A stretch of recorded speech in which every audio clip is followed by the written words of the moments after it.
Chapter 525. They hadn't returned for nearly 100 years, so there were many things to deal with. Shui Linbua and Yixinji handled the matter of the Immortal's cave very well, saving them a lot of trouble. Later, they met up with their fellow disciples and reminisced about old times. The two of them were busy for several days. Needless to say, Yi Jingwen had already formed his gold core. His aptitude was good and he had always been diligent in his cultivation. Before Imotinga went out to travel, she tried to form her gold core but unfortunately failed. Over the past 100 years, he had tried a few more times and finally succeeded in breaking through not long ago. Kuang Zhu, Zhanbai, and the others were also doing well. Kuang Zhu's cultivation level was getting better and better, and he was doing his best to help Zhanbai reach the gold core formation realm. It was said that this junior martial brother Bai had a very good aptitude and a solid foundation. Kuang Zhu also asked Lord Daoist Huayan for help, so the possibility of him forming his gold core was very high. To Imotinga's surprise, after she came back, Luo Fengshua didn't visit her or even ask about her. She felt strange. Could it be that because I formed my nascent soul, she felt it was inconvenient to make friends? With Luo Fengshua's personality, it didn't seem like it. After asking Shui Linbua, she learned that she was also in closed-door meditation to form her gold core. Luo Fengshua's aptitude was also excellent, but she was more interested in power, so she wasn't very diligent in her cultivation. After so many years, she only reached the peak stage of the foundation building realm. In recent years, a group of core formation cultivators at Xianqing School who had reached the end of their lifespans passed away. At the same time, the younger generation of disciples formed their gold cores one after another, and the high-level cultivators were gradually replacing each other. Yi Jingwen was one of them. He was a little over 200 years old, which was still very young for a core formation cultivator. Morning Sun Peaks by Yanfei had advanced to the core formation realm earlier than Imotinga. This junior martial brother Bai had a single spiritual root and successfully advanced to the core formation realm at the age of 130. He could be considered a promising young man. Unfortunately, with Qin Shoujing, Li Lingxi, and Mo Qingwei ahead of him, his cultivation speed could only be considered passable. To Imotinga's surprise, junior martial sister Jiang of Drifting Cloud Peak also succeeded in forming her gold core. According to Shui Linbua's report, after experiencing the shock of Bai Yanfei's marriage and Lord Daoist Lingshu's death, this junior sister Jiang put away her unruly temperament and devoted herself to cultivation. At the age of 160, she advanced to the core formation realm. On the contrary, senior martial sister Wu, whom Bai Yanfei married, never succeeded in forming her gold core. After spending a few days with martial uncle Wu, Shui Linbo grew bolder and said to Imotinga, "Martial uncle Wu's aptitude is quite good. If he didn't take care of secular affairs for martial uncle Bai every day, maybe he would have succeeded in forming his gold core a few years ago." She spoke implicitly, but Imotinga understood what she was trying to say. Senior martial sister Wu was Lord Daoist Miaoi's last disciple, so one could imagine her aptitude. She was slightly older than him and should be around 190 years old. As a nascent soul cultivator's advanced inner disciple, it was very common for her to reach core formation at this age. Back then, junior martial sister Jiang was frustrated in love, and senior martial sister Wu unexpectedly won. Who could have foreseen this day? If Bai Yanfei hadn't chosen senior martial sister Wu, junior martial sister Jiang might not have succeeded in forming her gold core. If she hadn't married Bai Yanfei, senior martial sister Wu might have advanced to the gold core formation realm a long time ago. Bai Yanfei married senior martial sister Wu because he wanted to find a suitable dual cultivation partner. With his single spiritual root, he definitely wouldn't choose a female cultivator who couldn't form her gold core. Today's situation was beyond his expectation. In addition, not everyone in the younger generation successfully formed their gold core. Some people died unexpectedly. That person was Wei Jiaxi. Before Mo Tiange formed her gold core, eldest martial sister Han Qingyu, who was under Lord Daoist Xianin, succeeded in forming her gold core. As for second martial sister Wei Jiaxi, she was still stuck in the foundation building realm until she left the mountain. Shui Linbua said she couldn't advance to the gold core formation realm. Seeing that she was getting older and older, she made up her mind to form her gold core by force. As a result, she suffered from chi energy deviation and died unexpectedly. After this incident, the Grand Masters of each peak ordered their disciples not to forcibly make realm breakthroughs if their mental state wasn't strong enough. After hearing this news, Mo Tiange was silent for a long time. Although that senior martial sister Wei was arrogant, she wasn't a bad person. It was just that because she was trapped by her emotions and entered a demonic barrier, she ended up like this, which really made people sigh. As for Wan Mingzhu, her condition had improved a lot in the past few years. Han Qingyu and Luo Fengxue took good care of her, so she had a good life on Sweet Dew Peak. A few days later, when everything was settled, Shangqing Palace finally sent news that Lord Daoist Jinghe had come out of his closed-door meditation. Mo Tiange and Qin Shi were overjoyed. They immediately went to Shangqing Palace to pay their respects. They hadn't been back for more than 80 years. Although the maids in Shangqing Palace still had the same names, the people had changed. The original maids were getting older, so they either went back to concentrate on cultivating or looked for other jobs. After all, although there were many benefits to being a nascent soul grandmaster's maids, they couldn't do it forever. They were already more than 200 years old. If their cultivation levels didn't improve, they would only have 100 years left before they passed away. None of these new maids recognized them. The new Mingxia welcomed them into Shangqing Palace with bewilderment. At first glance, the two of them saw Lord Daoist Jinghe sitting on the dragon throne, flipping through a book. He was obviously more than 1,000 years old, but he still looked the same. He didn't age at all.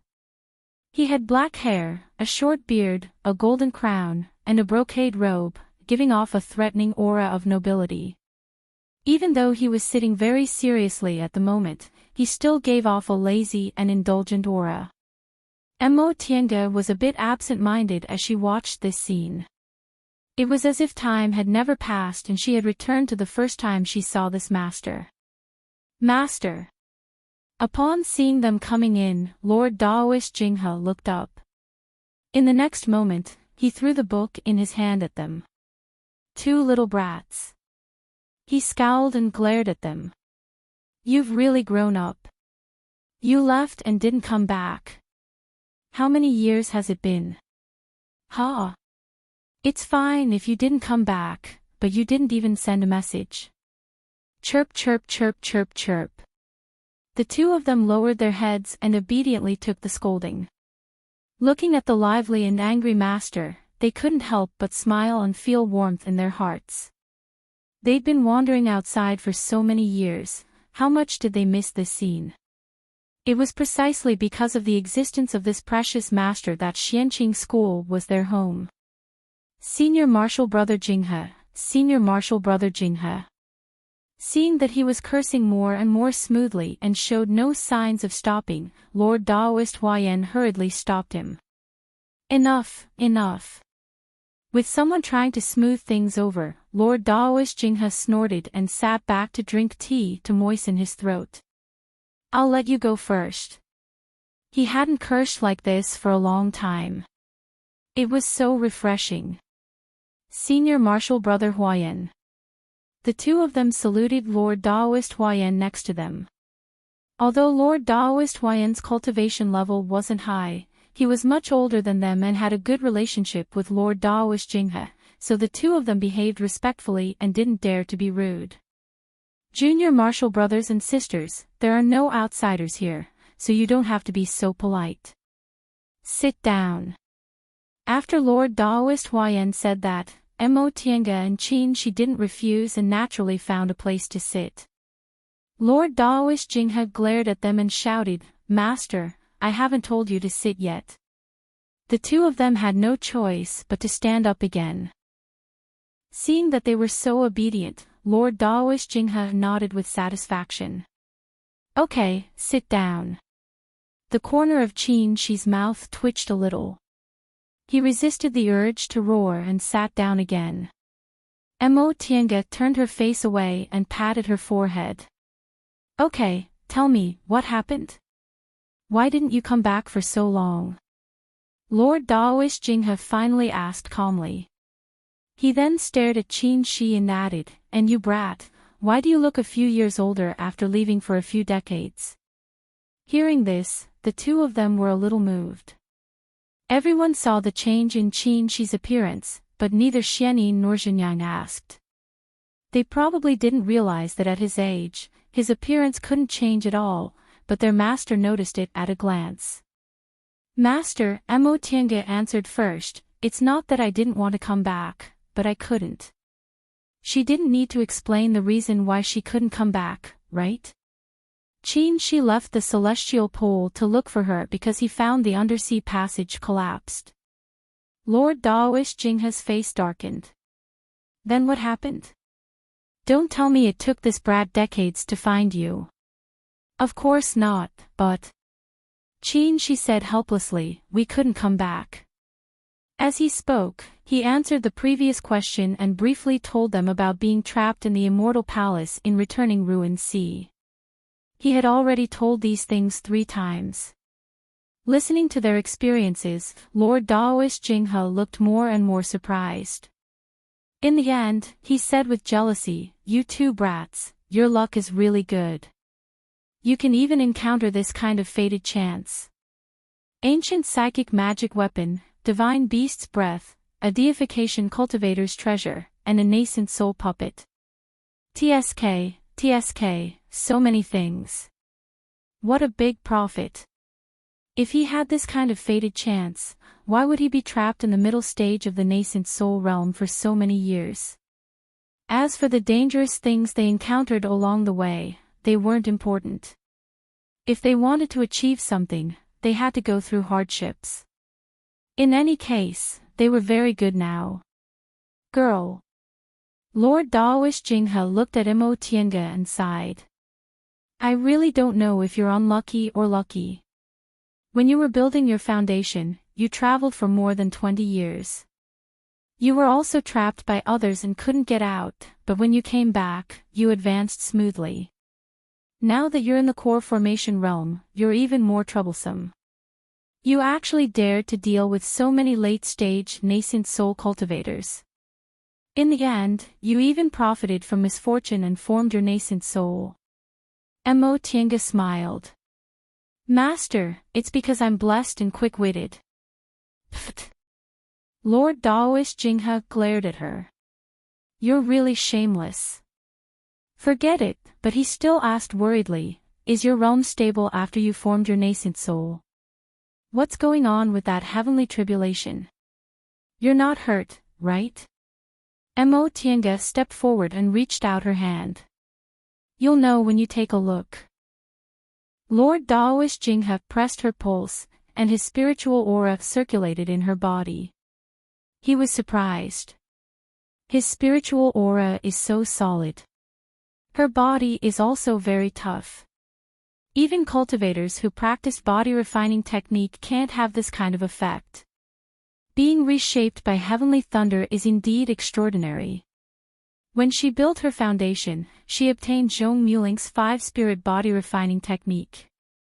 When she formed her nascent soul, her heavenly tribulation was also reshaped by heavenly thunder. Whether it was her meridians or her body, they were all tough to a certain extent. In a fight of magical powers in the future, she could be said to have a lot of advantages. "Brat, what about you?" Lord Daoish Jinghe looked at Qin Shi. "Were you seriously injured when you crossed the sea? Are you okay now?" Qin Shi nodded. "Rest assured, master. When I got the vermilion bird bow, my body was tempered by the vermilion bird's breath. My injuries were all healed, and the problem of my unstable foundation was also solved. That's good. This was what he had been worried about. Back then, he didn't help him advance to the middle stage of the nascent soul realm because he was worried he wouldn't be strong enough when he crossed the sea. After he forcibly improved his cultivation level, he was also worried his foundation would be unstable and affect his future cultivation. Now that he knew this matter was solved, Lord Daoist Jinghe finally felt relieved. Master, what about you? Have you recovered from your injuries?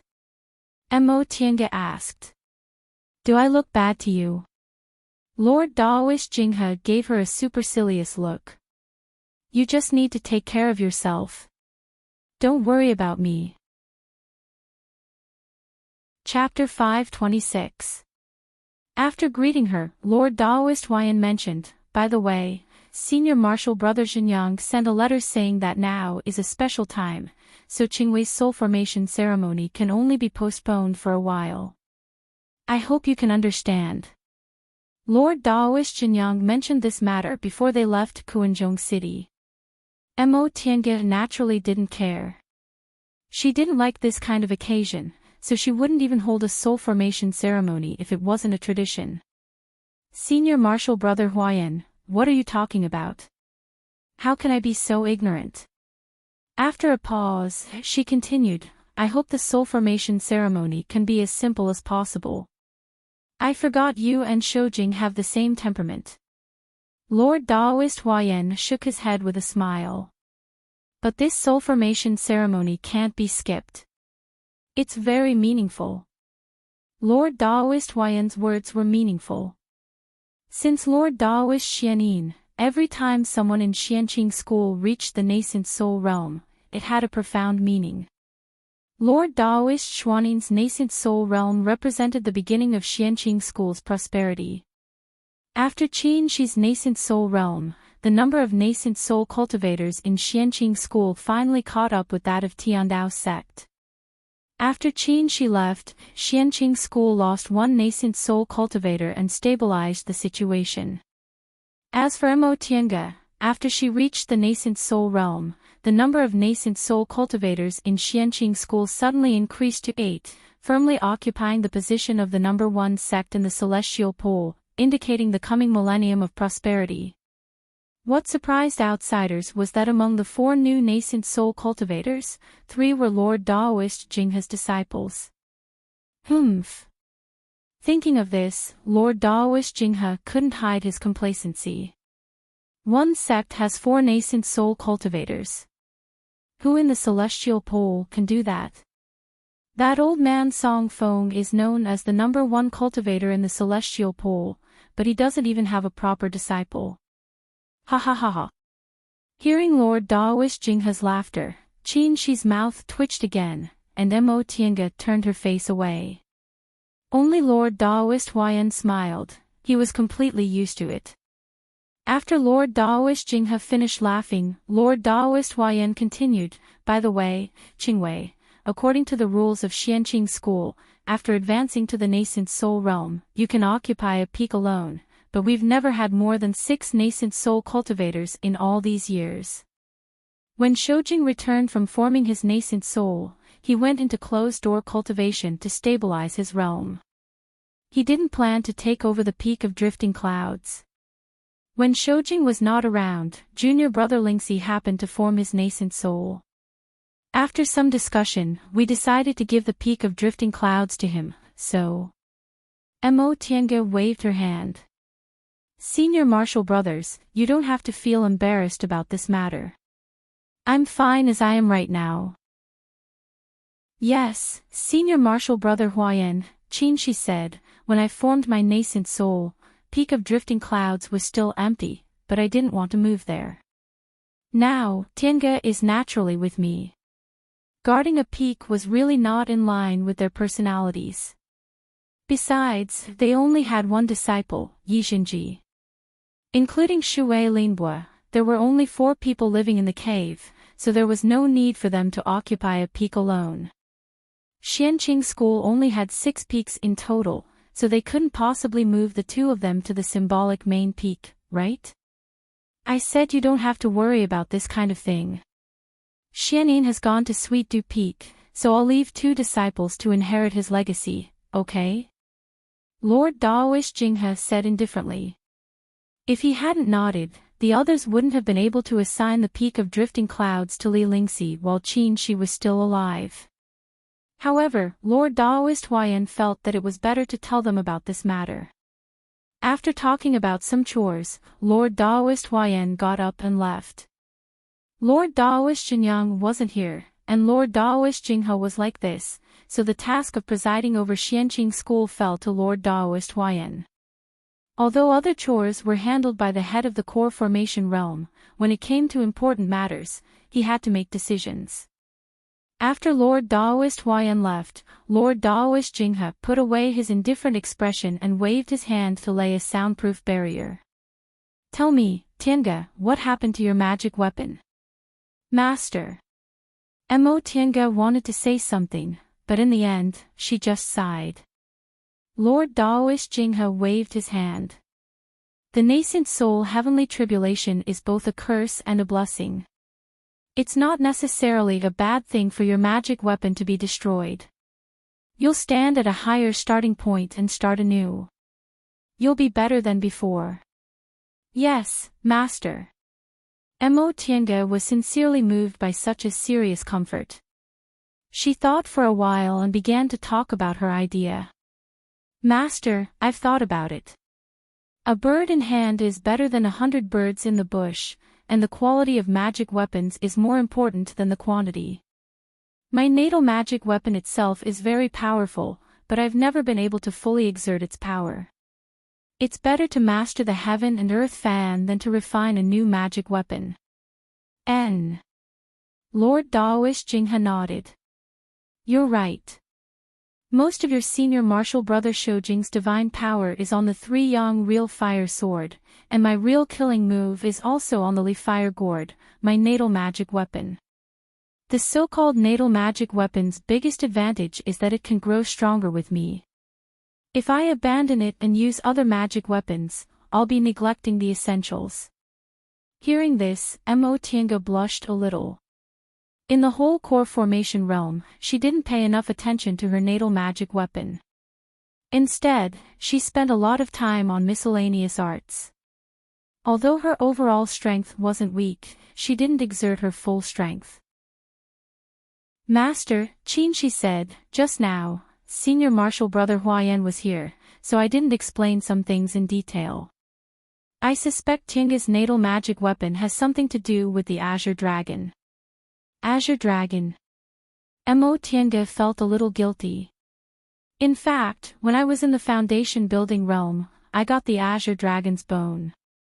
She didn't tell him everything about that experience and only told him the gist of it. Otherwise, Lord Daoist Jinghe would have jumped up. The Azure Dragon's bone. What kind of fated chance was that? The Azure Dragon's bone. Lord Daoist Jinghe didn't react for a moment. Qin Shi said, one of the 5 spirits, the Azure Dragon of the East. Lord Daoist Jinghe was shocked and asked again, is it the same as your vermilion bird bow, the remains of a distant past divine beast? Yes. Mo Tiange took out a piece of the remaining dragon bone from her Qiankuan ring and handed it to him. Master, take a look. Lord Daoist Jinghe took it. Although it was only a small piece of broken bone, it had a strong wood element aura, and that vast and holy spiritual aura blew against his face. It really is a divine beast.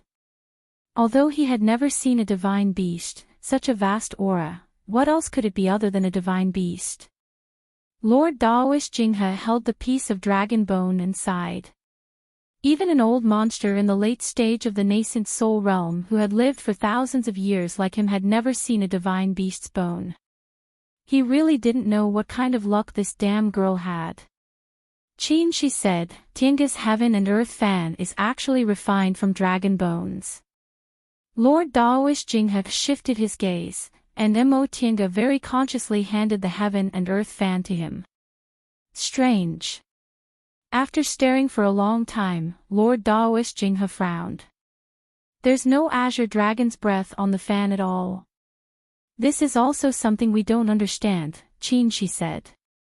I originally thought the azure dragon's breath disappeared during the process of refining the magic weapon, but when Tiange transcended her tribulation, the image of the azure dragon soared from the fan and blocked the heavenly thunder.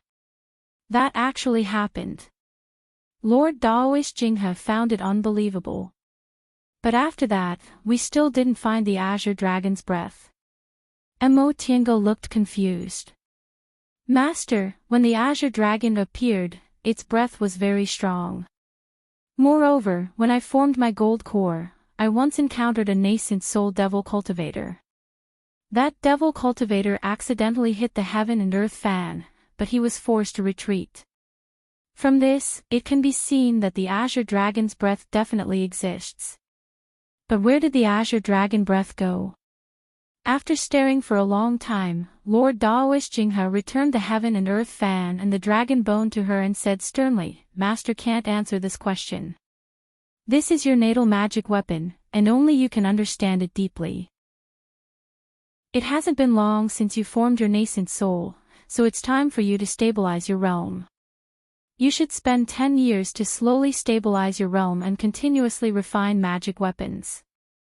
One day, when you know the heaven and earth fan like the back of your hand, you'll be able to find the hidden azure dragon's breath. Mo Tiange took the heaven and earth fan and the dragon bone and nodded. I understand, Master. No, she objected. Tiange, don't forget the 200-year agreement. If you delay it, who knows what accident will happen?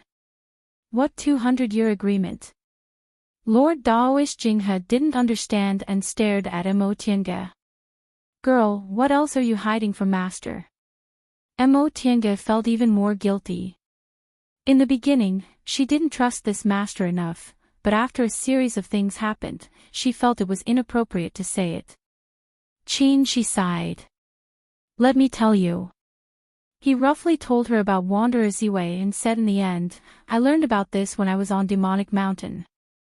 I originally planned to let Master take a look at it and help him think of a way, but who knew it would be so coincidental? When I came back from Demonic Mountain, Master was seriously injured, so I put this matter aside. Later, I thought there was still a lot of time, so it wouldn't be a big deal to travel first. Besides, Wanderer Ziwei said if I helped him fulfill his wish, he'd give me all his life savings, so even if there was a way to remove the restriction, I might as well try it. So I delayed it until now. Lord Daoish Jinghe rolled his eyes angrily. In fact, what she thought wasn't wrong. When she went to Yunzhong, she originally planned to travel for a few years or a dozen years.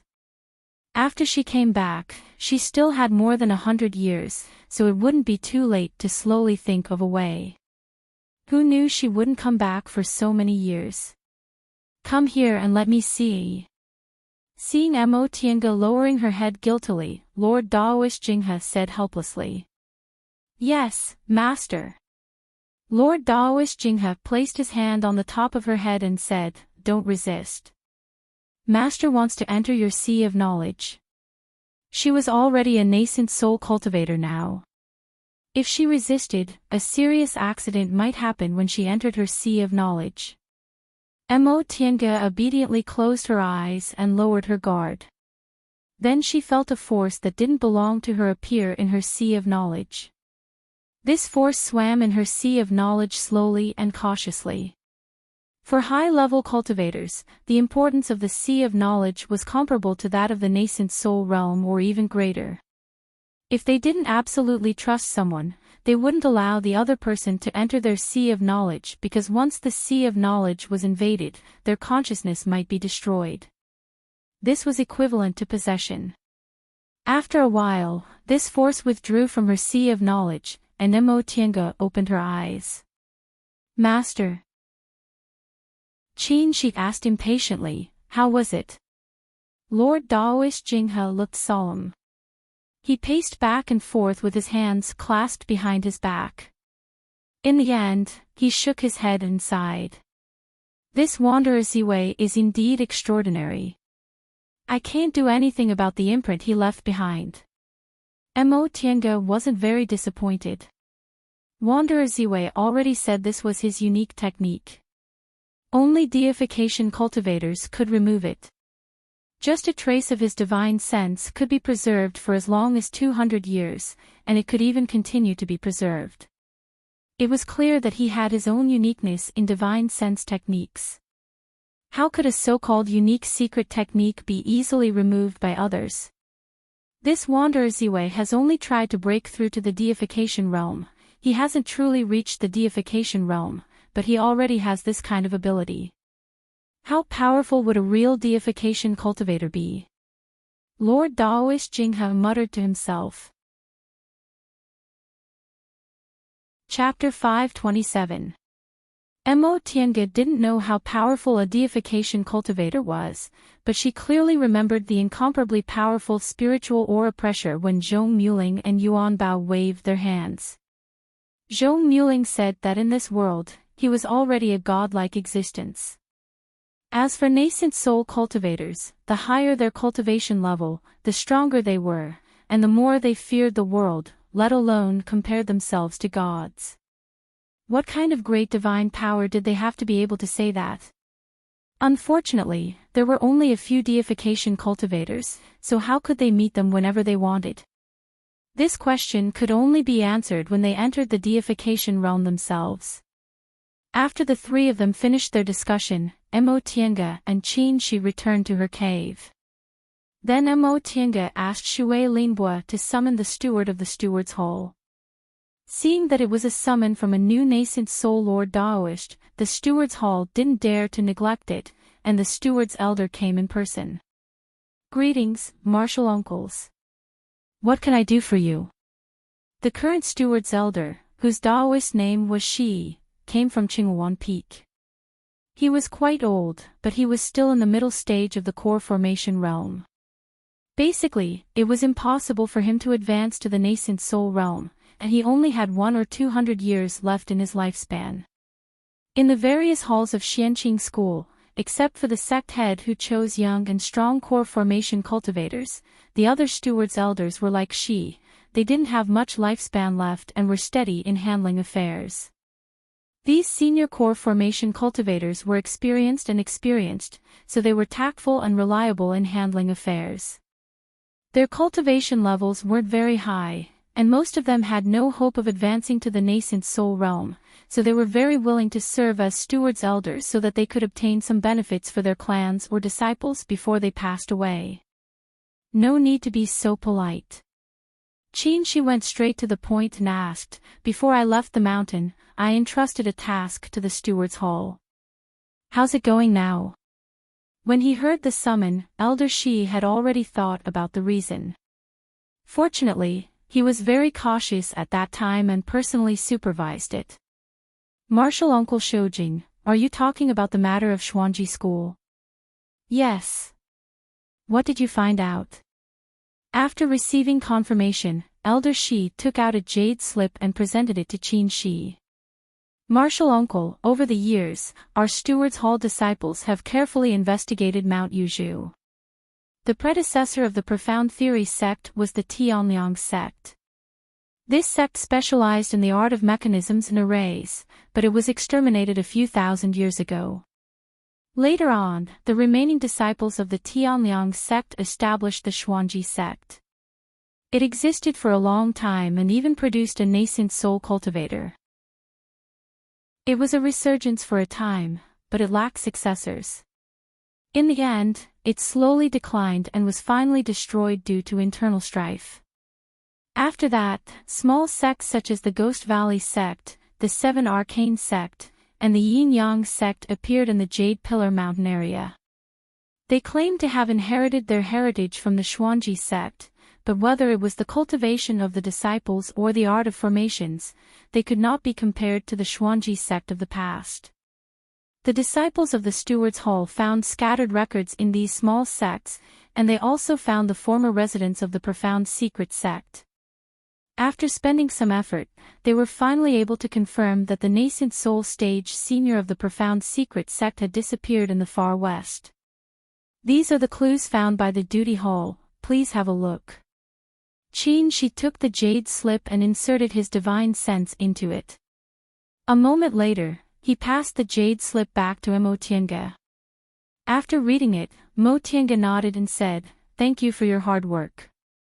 Hearing this, Elder Shi knew the two nascent soul lord Taoists were satisfied with what she had done, so she smiled and said, "It's our duty to work for martial uncles. I don't dare to say it's hard work." She smiled, glanced at Shui Linbo, and said, "It was thousands of years ago.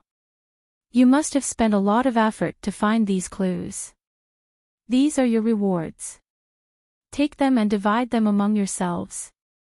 After taking the Qinkuan bag from Shui Linbo, Elder Shi searched it roughly and found several bottles of medicinal pills and a lot of spirit stones. She was very excited and said, "Thank you for your rewards, martial uncles." Everyone in the Xianqing sect knew that martial uncle Shoujing's pill concocting skills were the best among the nascent soul lord Taoists, so the medicinal pills given to her must be extraordinary. "Okay, you can go now." "Yes, I'll take my leave." Elder Shi bowed respectfully and left under Shui Linbo's lead. "How was it?" She asked after Shui Linbo also left. Mo pondered and said, "The clues found by the steward's hall are very reliable, and they even have a map attached. We can go and see for ourselves." "Okay." She agreed. There are many dangerous places in the far west desert that they can't deal with their cultivation levels. We can only do the rest by ourselves. After all, it was thousands of years ago, so Mo didn't have much hope for the steward's hall. It was already beyond her expectations that they could do this. The people of the steward's hall were better at inquiring about information and finding clues than them, but there were some things they couldn't do because of their cultivation levels. "Then when do we leave?" "No hurry," she said, "the place where a nascent soul cultivator died must be a dangerous place. No matter how anxious you are, you have to recover some strength before you can go." "Okay." Mo thought about it and followed his advice. "Then I'll nourish the heaven and earth fan first. And I can also practice the great heavenly thunder spell." After making this decision, Mo began to live in seclusion again. The spirit-quenching jade buried in the virtual sky world had begun to produce spirit-quenching water. With an inexhaustible supply of spirit-quenching water, the two of them refined their magic weapons. After being refined with the spirit-quenching water, the magic weapons' impurities were all removed and their power increased. Especially Shi's 3-yang real fire sword, which he had nourished for 200 years. Their minds were connected, so it was more handy now. Seeing this, Mo had great expectations for the refined heaven and earth fan. After trying it out with other magic weapons, she took the spirit-quenching water and began a short-term closed-door meditation to refine the heaven and earth fan. Inside the closed-door meditation room, she stretched out her hand. Spiritual aura gathered in her palm, and the heaven and earth fan slowly emerged. After this period of nourishment, the heaven and earth fan regained some of its spirituality, but it was still far from the peak period when it was full of spiritual aura. She opened the fan. The flowers, birds, mountains, and rivers on it seemed to have withered and were no longer vibrant. The natal magic weapons of cultivators in the celestial pole probably didn't use as extravagant materials as she did. The ribs of the fan were made of azure dragon bones, and the surface of the fan was made of natural silk brocade. The pigments used included treasures like Qian stone and bewitching moonlight stone. Finally, 1,000-year-old chalcedony was used to increase its toughness. It wasn't easy for ordinary core formation cultivators to get even one of these materials, let alone the bones of divine beasts. If those nascent soul cultivators found out, they would fight over them. Mo let go of the heaven and earth fan and took out a gourd. This gourd contained the spirit-quenching water taken from the Immortal Palace. Although the spirit-quenching jade buried in the virtual sky world had begun to produce spirit-quenching water, it hadn't been for long and wasn't as pure as the spirit-quenching water in the Immortal Palace. She used the newly produced spirit-quenching water to refine other magic weapons, but the Heaven and Earth fan was her natal magic weapon, so its importance couldn't be compared to other magic weapons. She put the gourd aside, sat cross-legged, closed her eyes, and adjusted her breath. After a great circle, she adjusted herself to the best state and made a hand seal. A naked baby with a face similar to hers appeared above her head. This was her nascent soul. This nascent soul was white and tender, its spiritual aura was solid, and it was in a state of full of energy. At this moment, it climbed on top of her head and sat cross-legged. As the spiritual aura ran, the spiritual aura on the nascent soul's body became denser and denser. It suddenly opened its mouth and spewed out nascent fire, wrapping the Heaven and Earth fan. Inside the nascent fire, the Heaven and Earth fan rotated slowly. A red mist gradually appeared around it, and the whole surface of the fan flashed with an intoxicating fluorescent light. The fluorescent light became more and more stable. Tiange waved her sleeve, and the gourd also flew up. The mouth of the gourd popped open, and water shot out of the gourd. Tiange pointed with her spiritual aura. The water seemed to be pulled, shooting toward the Heaven and Earth fan and merging with the red mist. By the time the spirit-quenching water in the gourd was completely emptied, the Heaven and Earth fan had been surrounded by the water curtain formed by the spirit-quenching water. The nascent fire was still refining the Heaven and Earth fan. The spirit-quenching water gradually boiled and finally turned into mist. Inside the nascent fire and the mist, the Heaven and Earth fan was still rotating. Slowly, a tiny speck of dust was peeled off and merged with the mist. Then the second speck, the third speck. As time passed, the spiritual aura in Tiange's body gradually became empty, and her nascent soul also gradually withered. The speck of dust in the Heaven and Earth fan became less and less. In the end, the whole surface of the fan was bright and clean, without any impurities. Tiange breathed a sigh of relief and was about to put away the nascent fire. Suddenly, her whole body trembled as if she felt something. She swallowed a high-grade restorative panacea to replenish the spiritual aura in her body and let her nascent soul continue to spurt out the nascent fire. After the impurities were removed and the nascent fire refined it, an extremely pure aura slowly appeared around the Heaven and Earth fan. This aura was pure and boundless.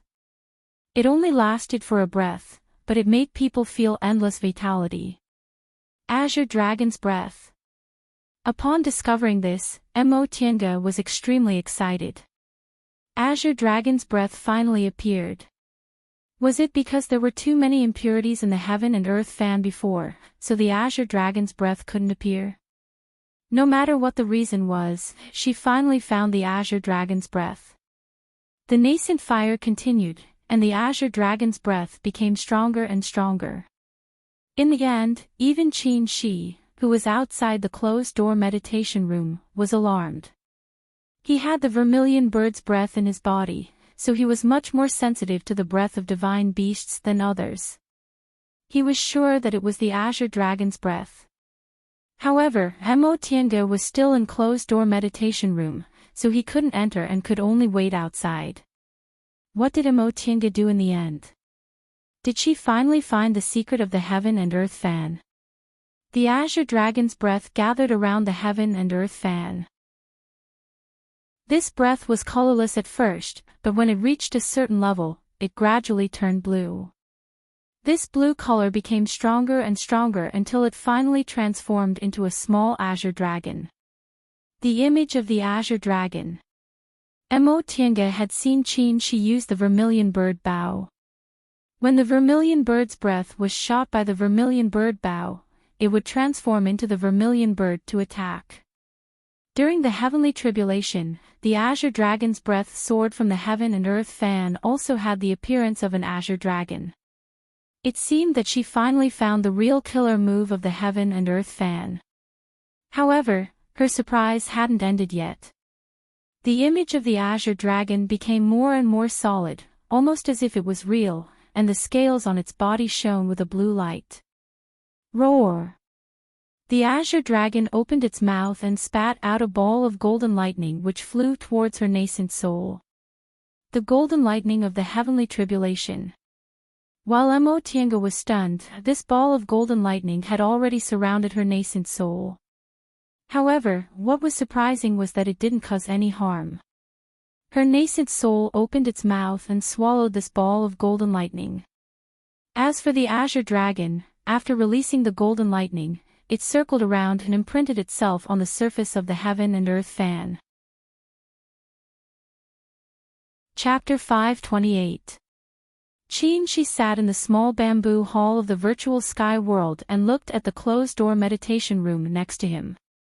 In the closed-door meditation room, the spiritual aura fluctuations gradually stabilized and finally subsided.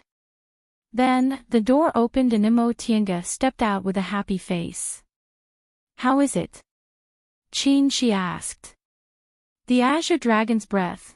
After returning to the small bamboo hall and sitting down, Emotianga waved her hand to open the Heaven and Earth fan and handed it to him. "Look." After being purified by the spirit-tempering water, the Heaven and Earth fan's spiritual aura was pure and colorful. But this wasn't the point. She saw at a glance that the azure dragon pattern appeared on the fan, emitting a pure and vast azure dragon's breath.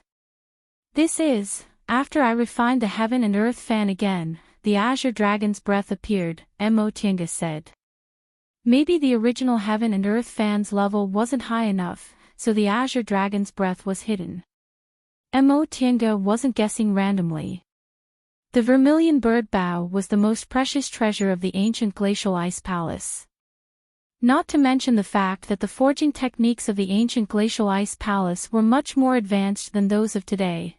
Just the fact that the glacial ice palace had such a large spirit-tempering pool meant that the treasures they refined would definitely be extremely pure.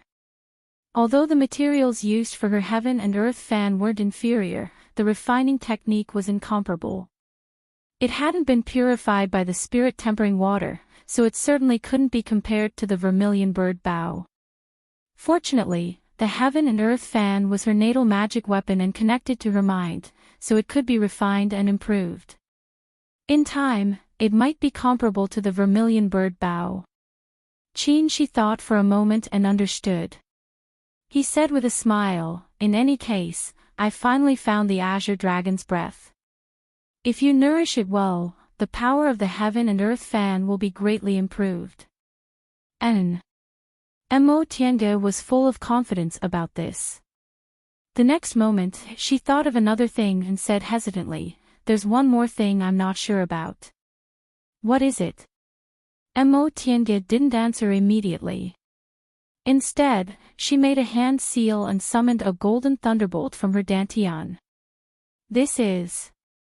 She was stunned. Why is this aura so similar to the golden thunderbolt of the ninth tribulation that day? Yes. Emotianga reached out and held the golden lightning. This golden lightning wasn't big, it was only the size of a fist. However, the terrifying might it contained was exactly the same as the heavenly thunder that day. After the azure dragon appeared, it opened its mouth and spat out this golden lightning. She thought for a moment then smiled.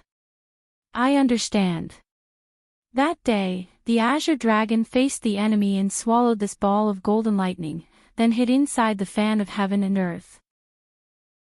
During this period of time, the azure dragon has assimilated the golden lightning, and after you re-refined the fan of heaven and earth, the azure dragon has truly recognized you as its master, so this ball of golden lightning is also equivalent to being refined by you. Heavenly tribulation lightning was sentient, but this ball of golden lightning was so docile in her hands. Clearly, she had already refined it. "I see." Emotianga stared at the golden lightning in her hand. "Then this ball of golden lightning, I can use it to cultivate the great heavenly thunder technique," Qin Shi continued, I've read that cultivation technique. This was a secret technique created by a powerful ancient cultivator who had undergone a heavenly tribulation based on the characteristics of heavenly lightning. Although this secret technique could allow one to cultivate heavenly thunder on their own, if one already had a high-grade thunder dharma spell, it would be even easier. Now that you've obtained this ball of golden lightning, you can use it to cultivate the great heavenly thunder technique. This golden lightning itself is heavenly thunder, so it complements each other. Mo Tiange had also read about the great heavenly thunder technique. The most difficult part of this secret technique was the beginning. First, one had to cultivate pure heavenly thunder. Then, with this ball of heavenly thunder as the foundation, one had to slowly increase the power of the heavenly thunder. Although the great heavenly thunder technique could allow one to cultivate high-grade thunder dharma spells, it wasn't real heavenly thunder after all. Now, however, she had a real heavenly thunder in her hands. Moreover, it was the most powerful type of heavenly thunder, golden lightning. Just like that, she inadvertently passed the most difficult hurdle. Thinking up to this point, Mo Tiange felt her luck was really too good. The nascent soul heavenly tribulation was originally a narrow escape. Fortunately, she had Qin Shi and Jing Xingji's full help, so she safely passed. After she passed the heavenly tribulation, it was a blessing in disguise. Not only did she have the heavenly thunder to temper her body, but she also stimulated the true power of the heaven and earth fan and obtained a ball of heavenly thunder. Next, you should enter closed-door meditation and cultivate. With this ball of heavenly thunder, it won't take long for your great heavenly thunder technique to take shape. At that time, we'll leave for the far west. Okay. Mo Tiange also knew that Wanderer Ziwei's matter was pressing. If she wanted to go to the far west, she had to restore her strength, so she had to seize the time to enter closed-door meditation. Qin Shi's gaze softened. He reached out and gently embraced her. This time, your closed-door meditation will probably take several years. I won't be able to accompany you in the virtual sky world. You have to be careful. Mo Tiange chuckled softly. We're all people who pursue the great Tao. How can we focus on companionship day and night? Don't worry, Fei Fei and the others are here. Qin Shi responded. After a while, he sighed with satisfaction. I used to think that pursuing the path to immortality was a lonely thing. I didn't understand why those people wanted to find Tao companions. Now I understand that meeting you is really the luckiest thing that happened to me in my life. Mo Tiange's heart stirred. She understood Qin Shi's personality too well. No matter how deep his feelings were, he wouldn't forget the great Tao he pursued his whole life. Being able to say such a thing was already his limit. Senior Marshal Brother, no need to say anything. I understand. After reporting Azure Dragon and Heavenly Thunder to Lord Daoist Jinghe and informing Lord Daoist Huayan, Mo Tiange once again entered closed-door meditation. If there were no accidents, this closed-door meditation wouldn't be too long. The nourishment of heaven and earth fan was a long-term thing. Mo Tiange only needed it to recover its former spirituality. As for the great heavenly thunder spell, it would take only a few years for her to gain its initial power. Time was tight. She couldn't wait until she mastered the great heavenly thunder spell, which would take at least several decades. But it wouldn't take too long to cultivate it to its initial level. Qin Shi stayed outside, cultivating while paying attention to the situation in the celestial pole. The appearance of the new continent posed a huge threat to the celestial pole. Although Lord Daoist Jinyang had expressed that they weren't needed for the time being, they might have to participate in the war if the situation changed. In any case, Xianqing School had provided for them for so many years, so they had to contribute when it was time. Several months later, Lord Daoist Miaoyi returned from Kuanzhong City. After receiving the news of her return, all the nascent soul cultivators in Xianqing School except for Mo Tiange went to Green Phoenix Peak, including Lord Daoist Lingxi, who had just stabilized his realm and came out of closed-door meditation. Lord Daoist Lingxi was about the same age as Qin Shi. He looked like a young man in his early 20s, but his temperament was completely different from Qin Shi's. He looked gentle and even a bit gentle. He arrived at the same time as Qin Shi. Upon seeing him, he bowed and said, "Senior Martial Brother Shoujing, long time no see. How are you?" When Qin Shi and Mo Tiange returned to Xianqing School, he was still in closed-door meditation, so today was the first time they met. Qin Shi returned the salute and said politely, "Thank you for your concern, Junior Martial Brother Lingxi. I've been well these years. It's been several years since we last met. Congratulations on successfully forming your nascent soul."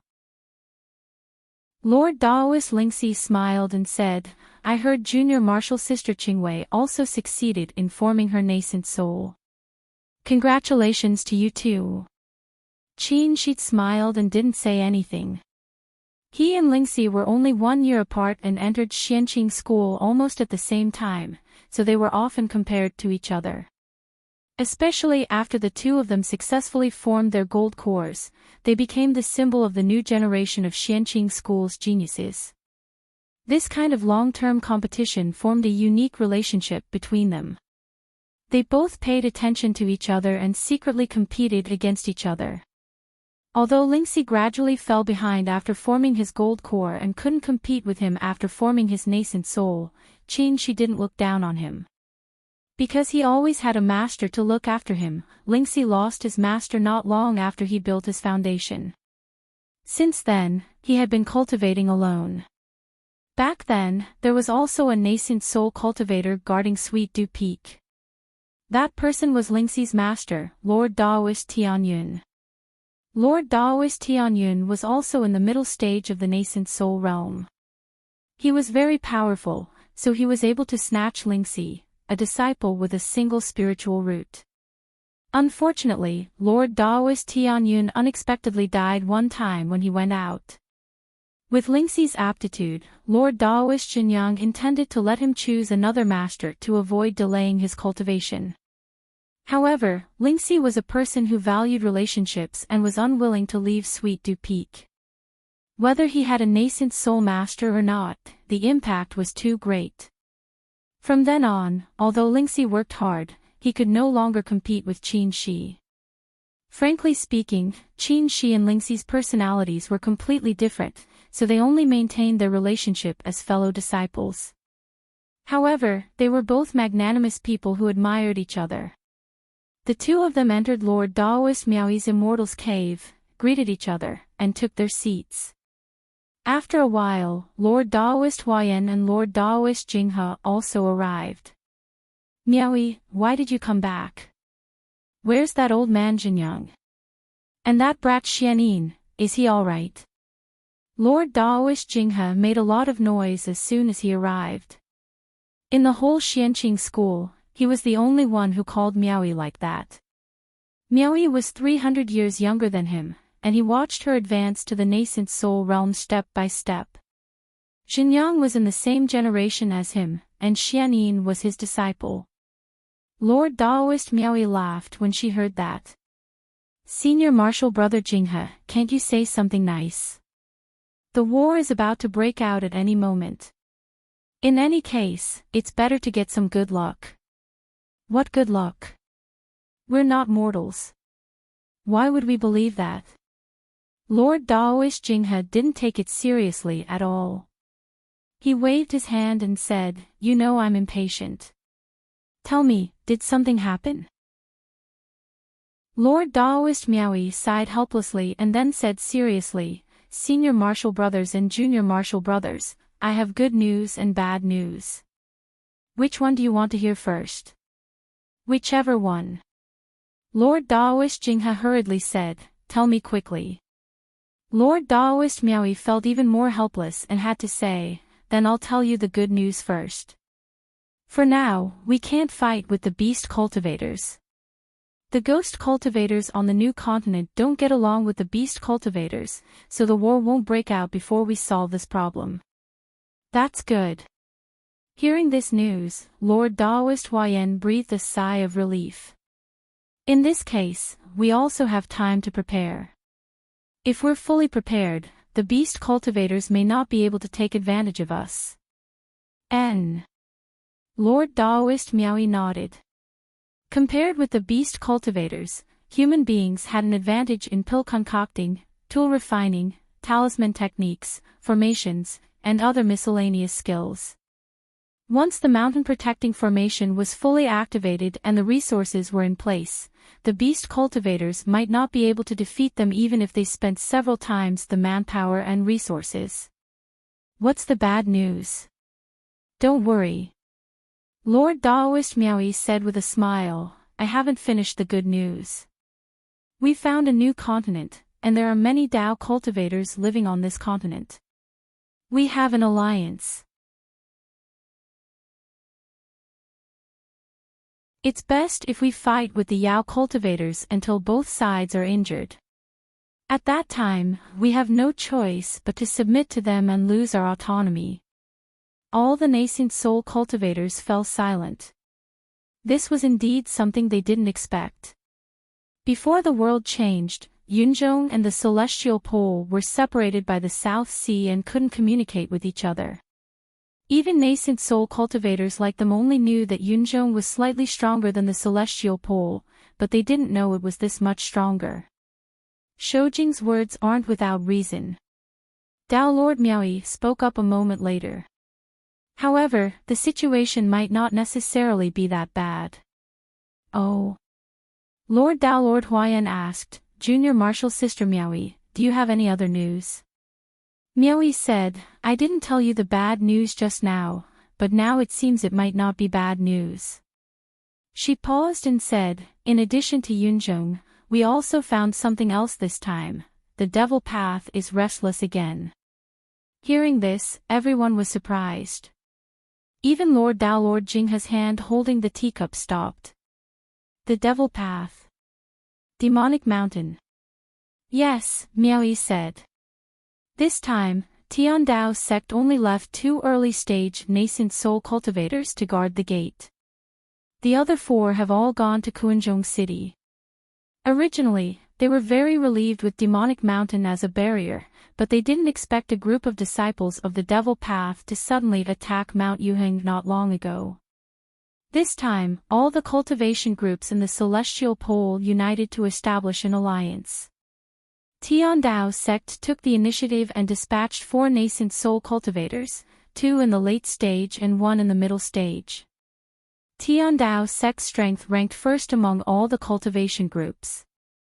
Everyone was well aware of Tian Dao sect's intentions. Seeing that Xianqing school was becoming more and more prosperous, they did this for the chief position of the alliance.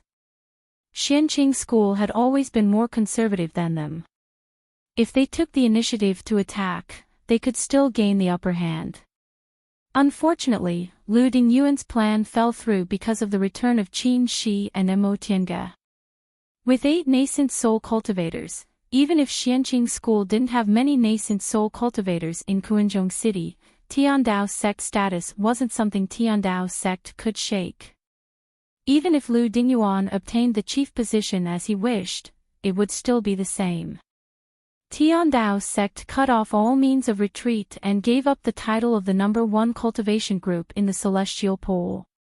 Moreover, the Devil Path, which had been peaceful for tens of thousands of years, unexpectedly attacked Mount Yuheng at this time. What's the result? Lord Dao Lord Jinghe rarely showed a serious expression. What's the loss of Tian Dao sect? What's the situation now? With the Great Mountain protecting formation, Tian Dao sect didn't lose much, Miaoyi answered. This group of disciples of the Devil Path had the highest cultivation level in the core formation realm. It should be a probe by the Devil Path. Lord Dao Lord Huayan sighed. This is indeed bad news. With the beast cultivators in front and the Devil Path behind, Kunwa's situation wasn't good. Although Tiandao sect suffered the biggest loss, all the cultivation groups in Kunwo were united. If Tiandao sect declined, they wouldn't benefit either. This wasn't the demonic beast riot more than 100 years ago.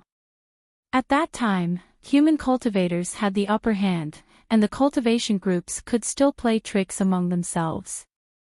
Now, the enemy was stronger than them, so they really suffered together. Don't worry, Senior Marshal Brother Huayan, Miao Yi said. Demonic Mountain is a natural barrier, and the restrictions in the surrounding mountains are complicated. These Devil Path cultivators can't come too many, so the situation isn't very critical. Seeing the smile on Lord Miao Yi's face as if she wasn't very worried, she suddenly thought of something. Senior Marshal Sister Miao Yi just said we have an alliance. Does that mean we're not facing the beast cultivators but the Devil Path? Miao Yi looked at him with surprise and said with a smile, Junior Marshal Brother Shoujing is really quick-witted. You're right. If Yunzhong was only connected to our area, there was indeed no need for them to support us. It would be great if they could help us a little. However, the change in the Devil Path forced them to help us. She said in detail, after the change in Demonic Mountain, we sent people to inquire about the situation.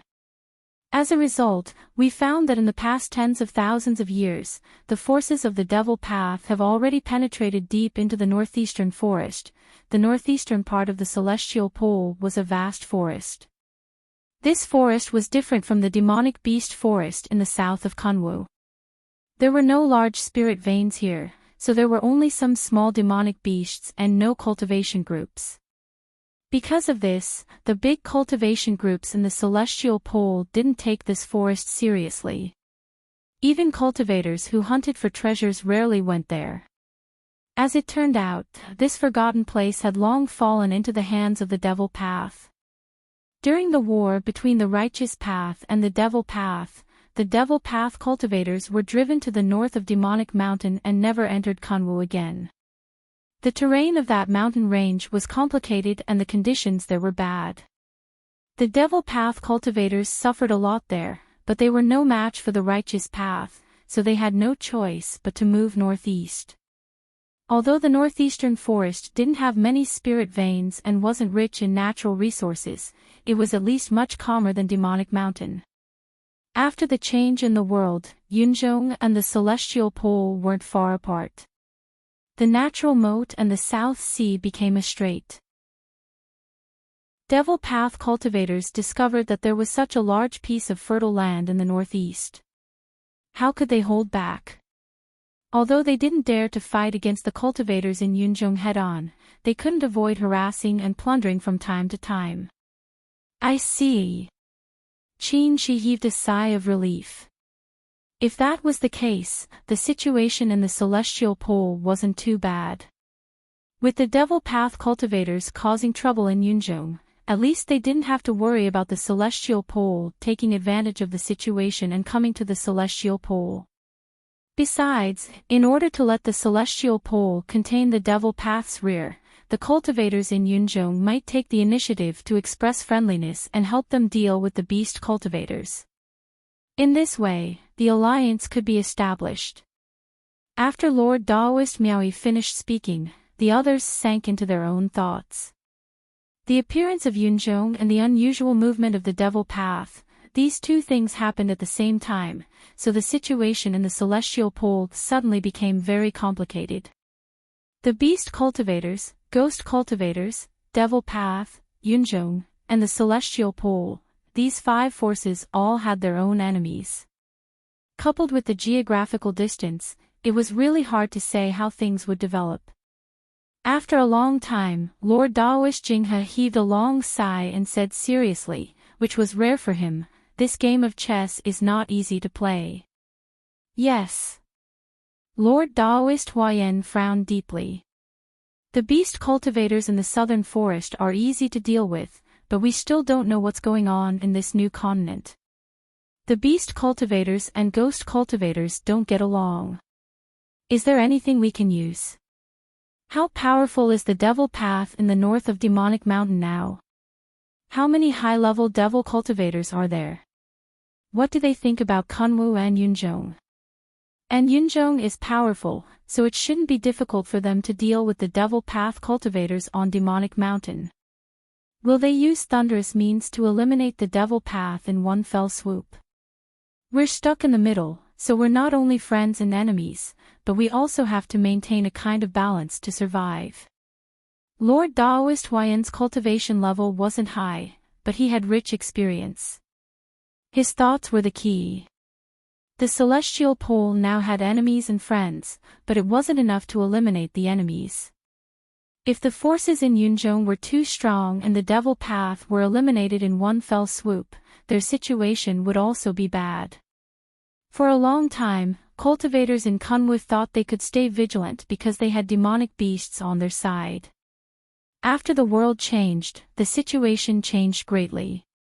Only then did they realize that the original days were actually very peaceful. What was the big deal about killing demonic beasts? They had an absolute advantage and had never faced a crisis of survival. Now, they were in a difficult situation. As a group of top cultivators in the Celestial Pole, the nascent Soul Lord Taoists present couldn't escape because they were backed by their sections. Hey! Lord Taoist Jinghe suddenly laughed and said, I'm actually a little envious of old man Song Feng now. He's good. Even if we fight fiercely, he can stay in his turtle cave and continue to cultivate. Lord Taoist Huayan smiled bitterly. Senior Martial Brother Jinghe, are you deliberately making things difficult for us? Is this considered making things difficult? Lord Taoist Jinghe said, the trouble hasn't come yet.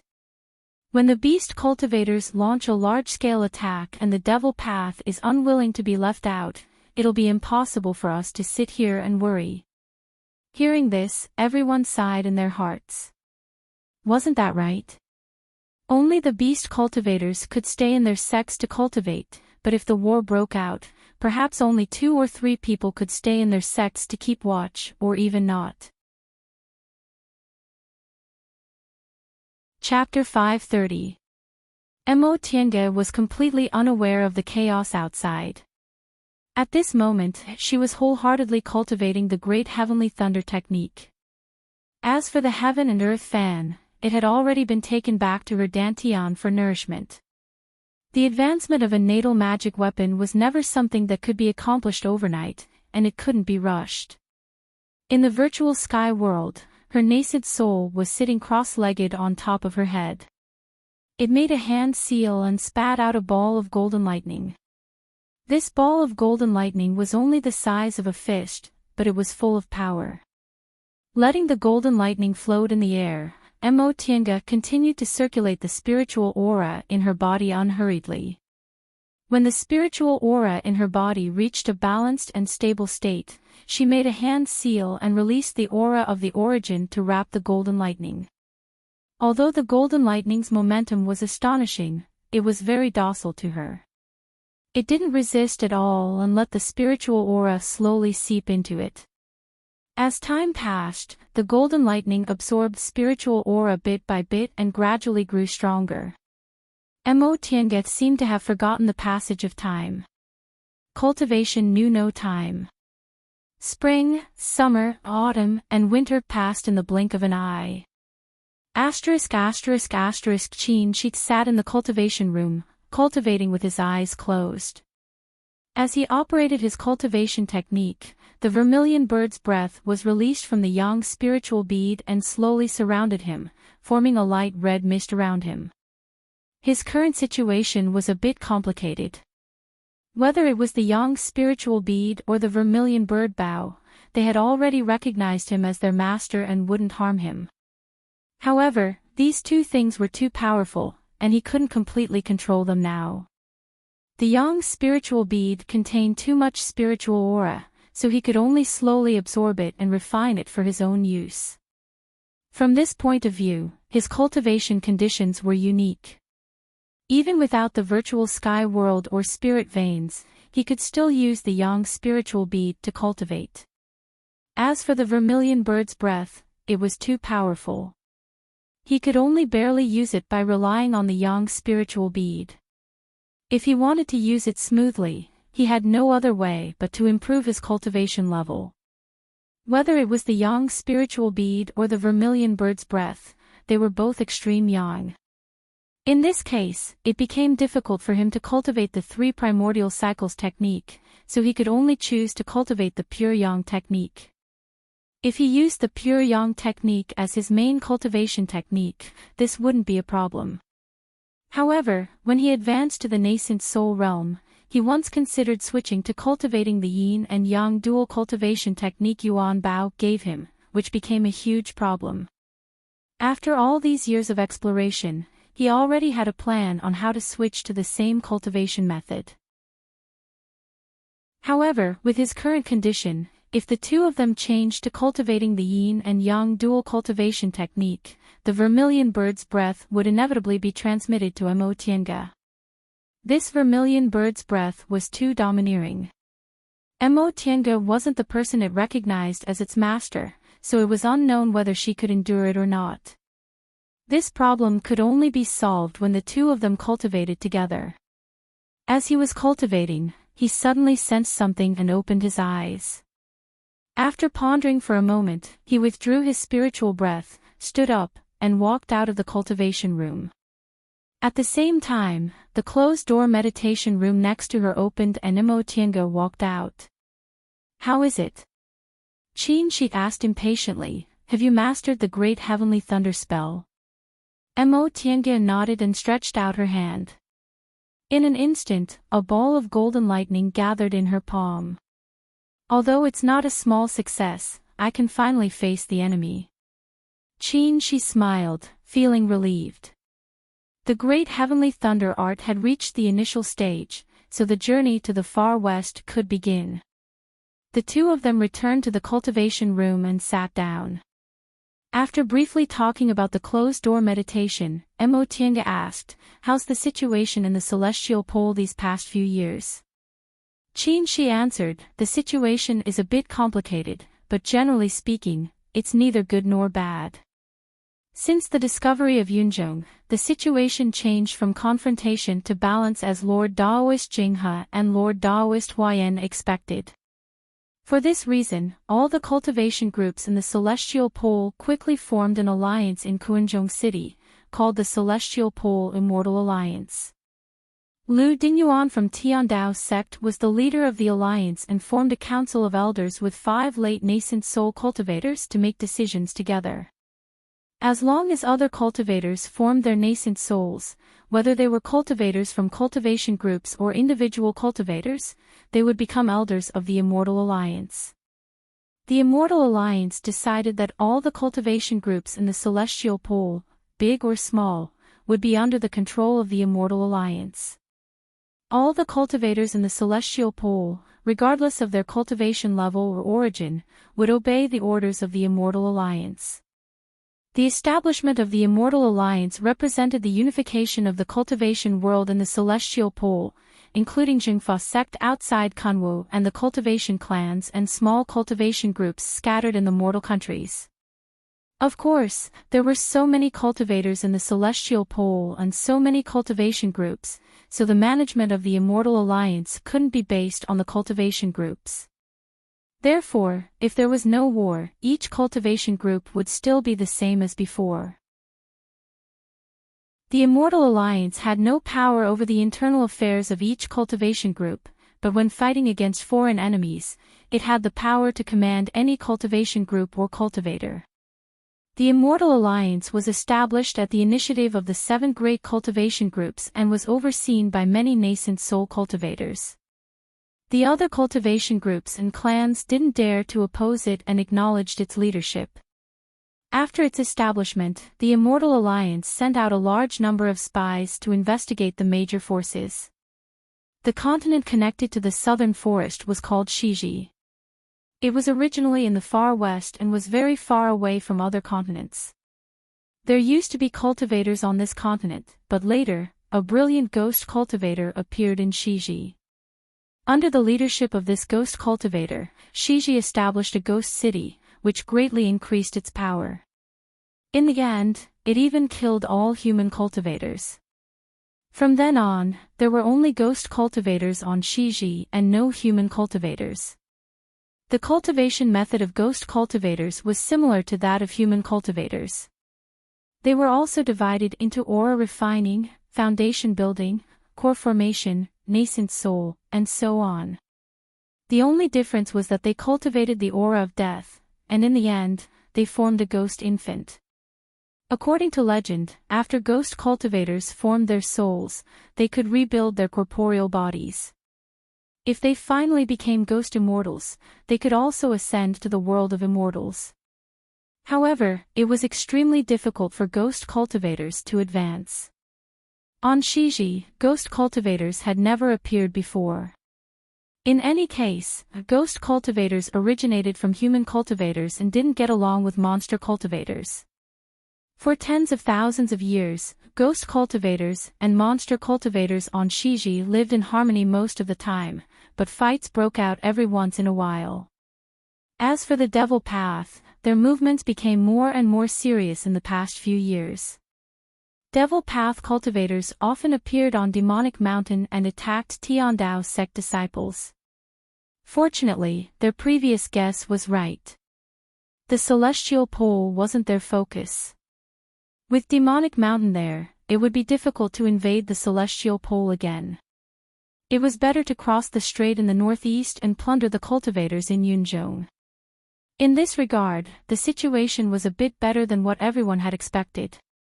Across the sea in the northeast of the Celestial Pole was Nanzhou. Confucian and Buddhist cultivators lived in Nanzhou, so it wasn't very powerful. Although the Dao cultivators of Eastern Tang would also come to help, the Devil Path cultivators of Northern Qilin would just stand by and watch. Putting aside the Devil Path cultivators, Yunzhong's righteous path was only slightly stronger than the Celestial Pole, so the gap wasn't as big as they thought. In order to fight against the Devil Path cultivators, Yunzhong sent people to contact the cultivators of the Celestial Pole and establish an alliance. Between Yunzhong's righteous path and the Celestial Pole Immortal Alliance was the Devil Path, so the so-called alliance couldn't go deep. In general, there were only 2 points. One was to build a transporting formation between Yunzhong and the Celestial Pole to facilitate the exchange of materials. The other was to reach an agreement on the issue of fighting against the Devil Path forces on Demonic Mountain. As for helping each other in the war, it was impossible. Long-distance transporting formations cost a lot, and neither Yunzhong nor the Celestial Pole was willing to bear the cost. As time went by, the war gradually escalated. 3 years ago, when Mo Tiange was in closed-door meditation, there were only occasional conflicts. Now, demonic beasts raided Kunwo from time to time. Many small cultivation groups and cultivation clans suffered huge losses and even disappeared. Under these circumstances, the power of the Immortal Alliance soared, and its influence on Kunwo's cultivation groups became greater and greater. If the war continued, every cultivation group would eventually merge into the Immortal Alliance, and it wouldn't just be a war alliance. Mo Tiange smiled. That chief disciple Lu is really a crafty old fox. Qin, she said, isn't that so? Tiandao sect's position as the #1 cultivation group is out of the question. Instead of fighting for this position, it'd be better to properly manage the Immortal Alliance and dilute its influence. As long as they still have 2 late-stage, nascent soul cultivators, their influence in the Immortal Alliance won't be weak. But as far as I know, the lifespans of those 2 late-stage, nascent soul cultivators are shorter than senior martial brothers Zhenyang and Master, right? Yes. Qin, she glanced at her. Are you taking pleasure in their misfortune? You can't say that. Mo Tiange couldn't restrain her smile. In any case, it'll be 500 or 600 years before they die. Who knows, maybe some late-stage nascent soul cultivators will appear in Tiandao's sect by then. Although that was what she said, the smile on her face was clearly malicious. Qin, she shook his head and smiled. You. He paused for a moment then said, I admire Lu Dingyuan a lot. He's devoted himself to Tiandao sect. He's already a late-stage, nascent soul cultivator, so it's not impossible for him to advance to the deification realm in 500 years. However, he's now putting aside his cultivation and running around for the Immortal Alliance. Isn't this just a fight for Tiandao sect's position? Mo Tiange stopped smiling, nodded, and sighed. Yes. There's also Master Daoist Yuanmu from Juyan sect. Sometimes I really don't understand. Since they've cultivated to the late stage of the nascent soul realm, they naturally have firm Dao hearts, so why are they willing to sacrifice so much for the sect? Xianqing school treated her very well. If there was a need, she would also step forward bravely. However, she couldn't do the kind of painstaking work that Lu Dingyuan and Master Daoist Yuanmu did. You joined the sect halfway, so you naturally don't understand the significance of the sect for us elite disciples who joined the sect since we were young. Qin, she said slowly, people like us entered the sect when we were young and directly became elite disciples. We were supported by thousands of disciples in the sect, so our feelings for the sect are deeper than our family clans. Without the sect, we wouldn't have our glorious identities and profound cultivation levels. At this point, he sighed and said, in the end, cultivators are still human.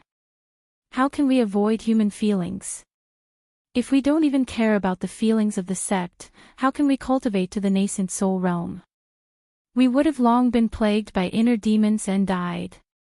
For a long time, Qin Shi always gave people the feeling that his heart was only focused on cultivation. Mo Tiange never expected he would say something like this. She was stunned for a while then asked, so, if there's a need one day, you'll do the same thing as them? Qin Shi smiled and shook his head. Everyone has different personalities. Even if we have deep feelings for each other, we'll do different things. This kind of thing doesn't suit me. Then what will you do? Qin Shi thought for a while then said, if such a day really comes, I'll find someone to handle it on my behalf and I'll oversee the rear. As long as there's a cultivation level, it doesn't matter who it is. I'm not good at socializing, so it's better to leave it to someone who's good at it. Then he looked at Mo Tiange. Are you worried that I'll be like them? Mo Tiange secretly sighed in relief and said, I just find it hard to imagine. After coming out of closed-door meditation, the two of them went to visit Lord Daoist Jinghe and proposed a trip to the far west. After the Immortal Alliance was established, Lord Daoist Jinyang stayed in Kuanzhong City and didn't stay in the sect. As the war escalated, Hua Yan and Lingxi left one after another to represent Xianqing School in the war. Miaoyi temporarily stayed in the sect to handle the sect's affairs. Xianyin came back for a while but soon left the mountain again. Now that Qin Shi and Mo Tiange left, only Lord Daoist Jinghe and Lord Daoist Miaoyi were left in Xianqing School. Nevertheless, the two of them still let them go. No matter how urgent the war was, it wasn't that they had to go, and the matter of Wanderer Ziwei couldn't be delayed any longer. Chapter 531. The yellow sand was endless, the scorching sun hung high in the sky, and the wind from the west whistled past. It was so dry that there was no water vapor at all, and the heat was unbearable. Standing in the yellow sand and looking up, there was only a dazzling golden color. Apart from that, there were no other colors. This was the westernmost desert, the place with the worst climate in the celestial pole. In the northernmost glaciers, there were at least igloos to keep warm and clean water to drink. But in the westernmost area, there was nothing but yellow sand and scorching sun. Mo Tiange waved her sleeves, creating a gust of wind, but she didn't feel cool at all. She couldn't help but wonder, is there anyone living in this damned place?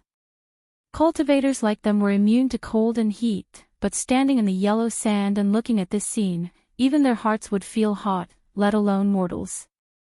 Qin Shi was looking at an animal skin map. After a while, he put the map into his Chinkuan ring and said, "Of course not in the desert, but if we can find an oasis, we can find people." The steward's hall said oases move, so I'm afraid this map is inaccurate. There was an ancient map in the jade slip given by the steward's hall. It was the map of the desert Senior Xiao Xilan took when she came to the westernmost area. 5,000 years had passed, so this map was no longer accurate. Before the two of them entered the desert, they got the current map from the nearby branch of Xianqing School. However, the desolate land in the westernmost area didn't have many resources, and the branch of Xianqing School didn't know much about the desert, so this map was from several years ago. There's nothing we can do. Let's look for it. Qin also knew this, but the westernmost desert was very strange to cultivators in the celestial pole, so they didn't have any detailed information about it. And let's go. The two of them flew with the wind, turned into a flight light, and flew deep into the desert. Although the westernmost desert was very vast, it only took 1 or 2 days for nascent soul cultivators to go around. However, there were mirages in the desert, so the two of them were deceived several times. They were obviously very close to each other, but after flying for a long time, they realized it was just an illusion. The marks on the map were very simple, and the two of them couldn't find any oases at all. On the second day, as they were flying in the air, they suddenly saw a caravan of camels moving slowly like ants in the desert. The two of them were overjoyed and flew towards the caravan. There were more than 100 camels in this caravan and 30 to 50 people. All of them were wearing loose white robes and white hats. They were all tall and big, and even the women were very sturdy.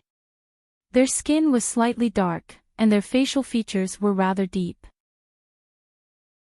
Upon seeing Mo Tiange and Qin Shi descending from the sky, the camel caravan instantly became restless. These white-robed people shouted in a language the two of them didn't understand, and one after another knelt on the ground to worship them. Mo Tiange and Qin Shi glanced at each other. Qin Shi said, "Who's your leader?" No one answered. He asked again, and a white-robed man answered, this lowly one is the leader." The white-robed man's voice was very strange, and it sounded vague. The jade slip given to them by the steward's hall mentioned that the people in the far west were called Shirong.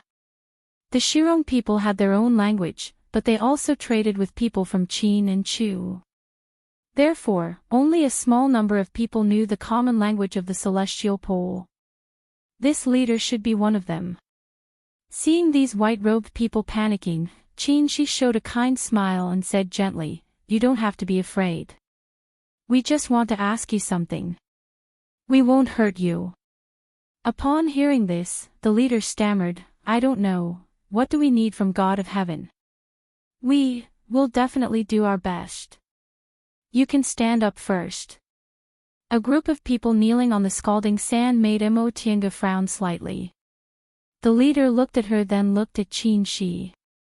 Seeing that Qin Shi didn't object, he repeatedly kowtowed and thanked him. "Thank you, God of Heaven. Thank you, God of Heaven." As he spoke, he stood up, turned around, waved his arms, and shouted loudly to the people of his tribe in the Shirong language. When everyone stood up, the leader bowed and said, "Thank you, God of Heaven, for your kindness." Shirong people, thank you, God of Heaven, for your kindness. Qin Shi said, "Let me ask you. Is there an oasis nearby, and where do you live?" "An oasis?" The leader showed a happy expression and said haltingly, "Two gods of heaven want to go to an oasis. We're the same. The oasis isn't far from here. We'll arrive in about half a day. We live in Imu. After we pass the oasis, we'll arrive in 2 days. Half a day. That's really not far." Qin Shi looked at Mo Tiange. Seeing that she didn't object, he said, "Since that's the case, show us the way. We'll take you to the oasis." Yes. The leader bowed again and again.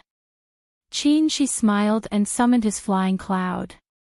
The flying cloud expanded to about 30 to 40 feet long. When these white-robed people saw the strange scene in front of them, they wanted to kowtow again and call him God of Heaven. She didn't pay them any attention. He waved his sleeve and moved the whole caravan to the flying cloud. He glanced at Immortal.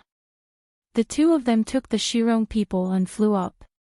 With the leader leading the way, it only took them half an hour to reach the oasis. This oasis wasn't big. There was a spring in the middle and many tents were set up around the spring. Seeing a group of people descending from the sky, people rushed out of the oasis, kowtowed and shouted in the Shirong language. Upon witnessing this scene, the leader standing behind Mo Tiange and she revealed a complacent expression and loudly said something to those people. A skinny old man walked out of the crowd. He was also wearing a white robe and a white hat. He respectfully bowed to the two people and said, "Shili kowtows to greet the two God of Heaven. I wonder if the two God of Heaven have come with instructions." This old man spoke much more fluently than the leader. She said, "We're just passing by. You don't have to be so polite." "Yes, it's an honor for the two God of Heaven to visit the oasis. Please accept the oasis hospitality." The old man made an inviting gesture. She looked at Immortal. Immortal nodded slightly. They didn't know much about Far West, so they needed to get accurate information from these Shirong people. Under the old man's invitation, the two of them entered a tent. The tent was very spacious. Although it was simple, it had all kinds of daily necessities. The old man asked the two of them to sit down. Immediately, a white-robed girl served them tea. Immortal looked down. The tea was green. It wasn't the tea they usually drank. It seemed to be some kind of juice. The old man said, "This is Shirong's immortal tea. Please drink it, God of Heaven." Immortal hesitated for a moment. Seeing that she didn't resist and picked up the teacup and took a sip, she also picked up the cup. This strange tea was very sweet, with the fragrance of plants. It was very refreshing. After watching the two of them drink it, the old man said, "Every rainy season, many immortal trees will grow in the desert. The juice of these immortal trees is immortal tea. In Shirong, immortal tea is only used to entertain distinguished guests." "I see." Immortal paused for a moment then asked, "What do you mean by calling us God of Heaven?" The old man looked surprised. "You two descended from the sky. Are you not God of Heaven?" Who knew if Shirong people's God of Heaven was referring to cultivators who could fly? Immortal didn't answer. Instead, she asked, "Does your oasis have priests?" According to the jade slip given by the steward's hall, every tribe in Shirong had priests. Most of these priests were low-level cultivators. There were also some low-level cultivators who couldn't survive in the Central Plains and went to Shirong to be priests to enjoy Shirong people's offerings. When he heard the word priest, the old man was no longer suspicious. He hurriedly said, "Yes," the priest went out.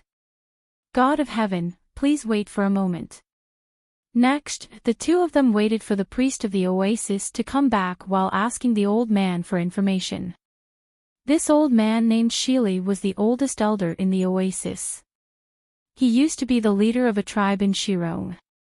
More than 10 years ago, his tribe encountered a desert storm.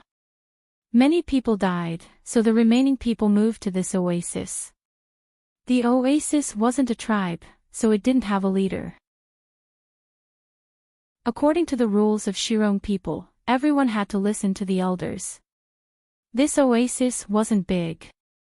It had existed here for 30 or 40 years. There was a priest and a population of about 100. The population of the entire Shirong tribe wasn't big. Small tribes had dozens of people, and large tribes had hundreds of people. Very few tribes had more than 1,000 people.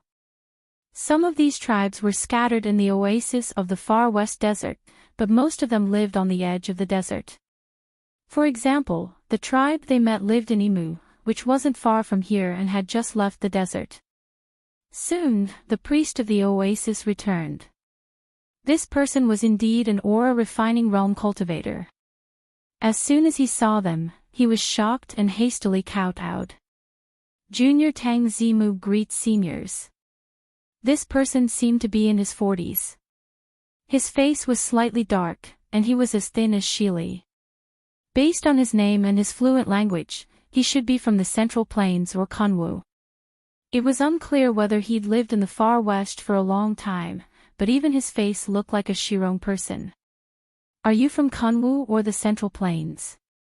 Qin Shi asked. This Tang Zimu, upon seeing the heavy aura coming from the two of them, knew he'd met an expert senior. He answered while trembling with fear, Junior is from the Central Plains. Since you're from the Central Plains, why did you come to the far west? How long have you been in this oasis? How much do you know about the far west? Tang Zimu bowed and answered, to tell you the truth, Junior was just an ordinary individual cultivator in the Central Plains. Because of my poor aptitude, not to mention the cultivation groups in Kunwu, even the clans in the Central Plains didn't want to take me in. Junior deeply felt that cultivation was difficult, so I came to the far west and became a priest of the Shirong people. Although the conditions in the far west were difficult, the Shirong people respected the priests very much, so their lives were a bit better than those in the Central Plains. Junior has been in the far west for more than 30 years. I don't dare to say I know the far west very well, but I know some things. He paused for a moment. Seeing that the two of them were friendly, he gathered his courage and asked, Seniors, are you core formation seniors from Kunwu? For him, core formation cultivators were already heavenly figures. When he was in the Central Plains, it was hard to even see foundation building cultivators, but these two people's auras were even stronger than those foundation building cultivators. Qin Shi smiled. He didn't confirm or deny it and said, we came to the far west to do something, but we don't know much about the far west. You just need to tell us what you know. If you answer well, we'll naturally thank you. Yes, whatever senior wants to know, junior will definitely tell you. Seeing that they didn't deny it, Tang Zimu already believed they were core formation seniors, so he hastily answered. Tell me about the several famous dangerous places in the far west first. Since you've lived here for more than 30 years, you must be very familiar with them. Yes. Tang Zimu didn't hesitate. If we're talking about dangerous places in the far west, there are three most famous places. The first is Fengsha City, the second is Langtu Mountain, and the third is Fallen God Abyss. Chapter 532. Among the three most dangerous places in the far west, Fengsha City was located in the westernmost part of the desert. Langtu Mountain was located in the southwest and was shrouded in ghostly fog all year round. Fallen God Abyss was located in the north and was bottomless. Any one of these three dangerous places was a place that individual cultivators in the far west avoided like the plague. Even high-level cultivators in Kunwu were unwilling to go there. If each of these three dangerous places had treasures, then no matter how dangerous they were, cultivators would still go there. Unfortunately, there had never been any news about fated chances in these three dangerous places, so they became places that were forgotten by cultivators in the celestial pole. After listening to Tang Zimu, Qin Shi thought for a moment, then took out a map and placed it in front of him. Take a look. Does the oasis marked on this map still exist? Even if it's a relic. What he took out was the ancient map the Steward's Hall found in Xuanji School's encampment. The Steward's Hall inquired everywhere and found that Xiao Xilan's last resting place was an oasis not far into the far west marked on the map. After that, they couldn't find any more information. Tang Zimu looked at it carefully, then shook his head. Senior, Junior has never heard of this oasis. I'm afraid this map is from several hundred years ago, right? This answer wasn't surprising. In the desert, everything changed in an instant. Not to mention several thousand years, even a few years could greatly change a map. Even the map they got before entering the desert had a lot of errors, let alone this ancient map. She didn't ask anymore. He took out a jade bottle and threw it to him. Thank you. Tang Zimu took the jade bottle, weighed it in his hand, and beamed with joy. Thank you, Senior. Although they were respected by the Shirong people in the far west, cultivation resources were too scarce, and they couldn't find spiritual plants to concoct medicinal pills. Priests in the far west like them could only rely on a few spiritual objects to cultivate. He hadn't seen medicinal pills for many years. Besides, this jade bottle wasn't light, there were at least a dozen of them. Tang Zimu asked enthusiastically, Seniors, do you have any other orders? If there's anything I can help with, I'll definitely tell you everything I know. Oh, right. Mo Tiange asked, why do the Shirong people call us deities when they see us? What does it mean in the far west? Tang Zimu replied, this is the belief of the Shirong people.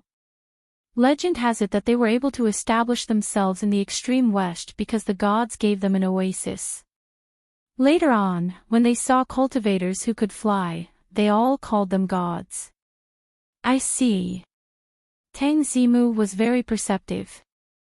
Seeing that they had stopped talking, he said, if the two seniors have nothing else to do, please rest here for a while. I promise that no one will disturb you. Mo Tiange smiled and nodded. Then I'll have to trouble you. I wouldn't dare. Junior will take his leave. Once Tang Zimu left, Qin knocked on the table and said, there's no news of treasures in the three great perilous zones. Why did Senior Shao come to the far west? The far west desert was so big, wanting to find a person who came here 5,000 years ago was too difficult. Unless they could deduce her intention, otherwise, it would be no different than looking for a needle in a haystack. Mo Tiange stared at the ancient map on the table. The markings on it were also very simple, there wasn't even a mention of the three great danger zones. The oasis that Xiao Xilan had been to had long disappeared in the desert. Even if they went there, they would not be able to find any clues. Just by looking at this map, they really couldn't see where Xiao Xilan went. After thinking for a while, Mo Tiange said, for a nascent soul cultivator to come to the far west, she must have three reasons. She looked up at her. She said, first, the far west's environment is special, so she cultivates some kind of special cultivation technique. She thought for a while then nodded. Correct. If she cultivates an extreme yang cultivation technique, she'll indeed get twice the result with half the effort here.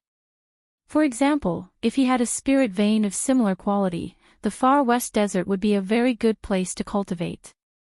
However, the Jade Slip Wanderer Ziwei said that Senior Shao cultivates a wood attribute cultivation technique, so this reason shouldn't be valid. Mo Tiange continued, second, she deliberately hid here to hide from her enemies or something else. Shi shook his head. Xuanji School doesn't seem to have any strong enemies, and Wanderer Ziwei also said that Senior Shao is a kind person, very popular, and never makes enemies of others. Then there's only the third reason, to look for treasures. Under normal circumstances, nascent soul cultivators die before their lifespans were up, and this was the most common reason. After cultivating to the nascent soul realm, cultivators all cherish their lives very much. Unless there was a life or death enmity between them, they usually wouldn't risk their lives.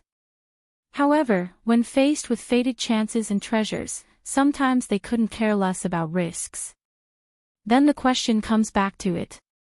In the far west, what's worth a nascent soul cultivator taking risks and even risking his life for? This question made the two of them sink into contemplation. After a long time, Enchanting said, I think we still have to go to the 3 great danger zones to explore. Let's not talk about whether there are treasures in the 3 great danger zones, but since they can make a nascent soul cultivator die, they must be dangerous places. In the far west, aside from the 3 great danger zones, what other places are so dangerous? She agreed. Since they couldn't speculate from the reason, they could only speculate from the result. Let's rest here first. We'll leave tomorrow. The next day, the two of them summoned Tang Zimu and learned some specific information about the 3 great danger zones from him. Tang Zimu was only a low-level cultivator, so he didn't know much about the 3 great danger zones. He only told them the general path and recommended them to go to the Shirong tribe near the danger zones to find a guide. These Shirong people had always lived near the danger zones, so they more or less knew a bit about them. The two of them gave Tang Zimu some spirit stones and medicinal pills as compensation and left the oasis. The first danger zone they went to was the Fallen God Abyss. The Fallen God Abyss was located in the northern part of the desert in the far west. It was a fissure thousands of miles long, with gales whistling inside and a bottomless abyss. The Shirong people said that even heavenly gods would fall into the Fallen God Abyss, so it was called the Fallen God Abyss. The name seemed to be related to cultivators, so the two of them had high hopes for the Fallen God Abyss. They found a tribe near the Fallen God Abyss and learned about the legend of the Fallen God Abyss from an old man. It was said that a long time ago, there was no Fallen God Abyss in the far west. Later, 2 heavenly gods fought there, and one of them slashed down with his sword, creating a long fissure that became the Fallen God Abyss. The Fallen God Abyss was bottomless. If one accidentally fell in, even a heavenly god couldn't save them. The tribes living nearby would order their people not to go near the Fallen God Abyss. The old man in the tribe was shocked when he heard they were going to the Fallen God Abyss. He repeatedly advised them that even if a heavenly god went to the Fallen God Abyss, he wouldn't be able to return. Enchanting was very interested in what he said, so she asked him if any god of heaven came here. The old man answered that he had never seen one, but according to the legend of the tribe, a heavenly god entered the Fallen God Abyss a long time ago and never came back. Hearing this news, the two of them became even more interested in the Fallen God Abyss. After thanking the old man, they went straight to the Fallen God Abyss. Although she had heard about the appearance of the Fallen God Abyss from Tang Zimu and the old man, Enchanting still gasped when she saw the long fissure. It's so big. This fissure was not only thousands of miles long, but it was also several miles wide. Standing on the edge of the fissure and looking down, it was so dark that they couldn't see the end. Even the gales inside the fissure were gray in color. The fissure was surrounded by dry Yellowstone, not even a blade of grass grew. From time to time, Yellowstone would roll down and be swept away by the gales. Standing on the edge of the Fallen God Abyss, the two of them heard the howling gales with powerful momentum. They thought, no wonder this fissure is called the Fallen God Abyss.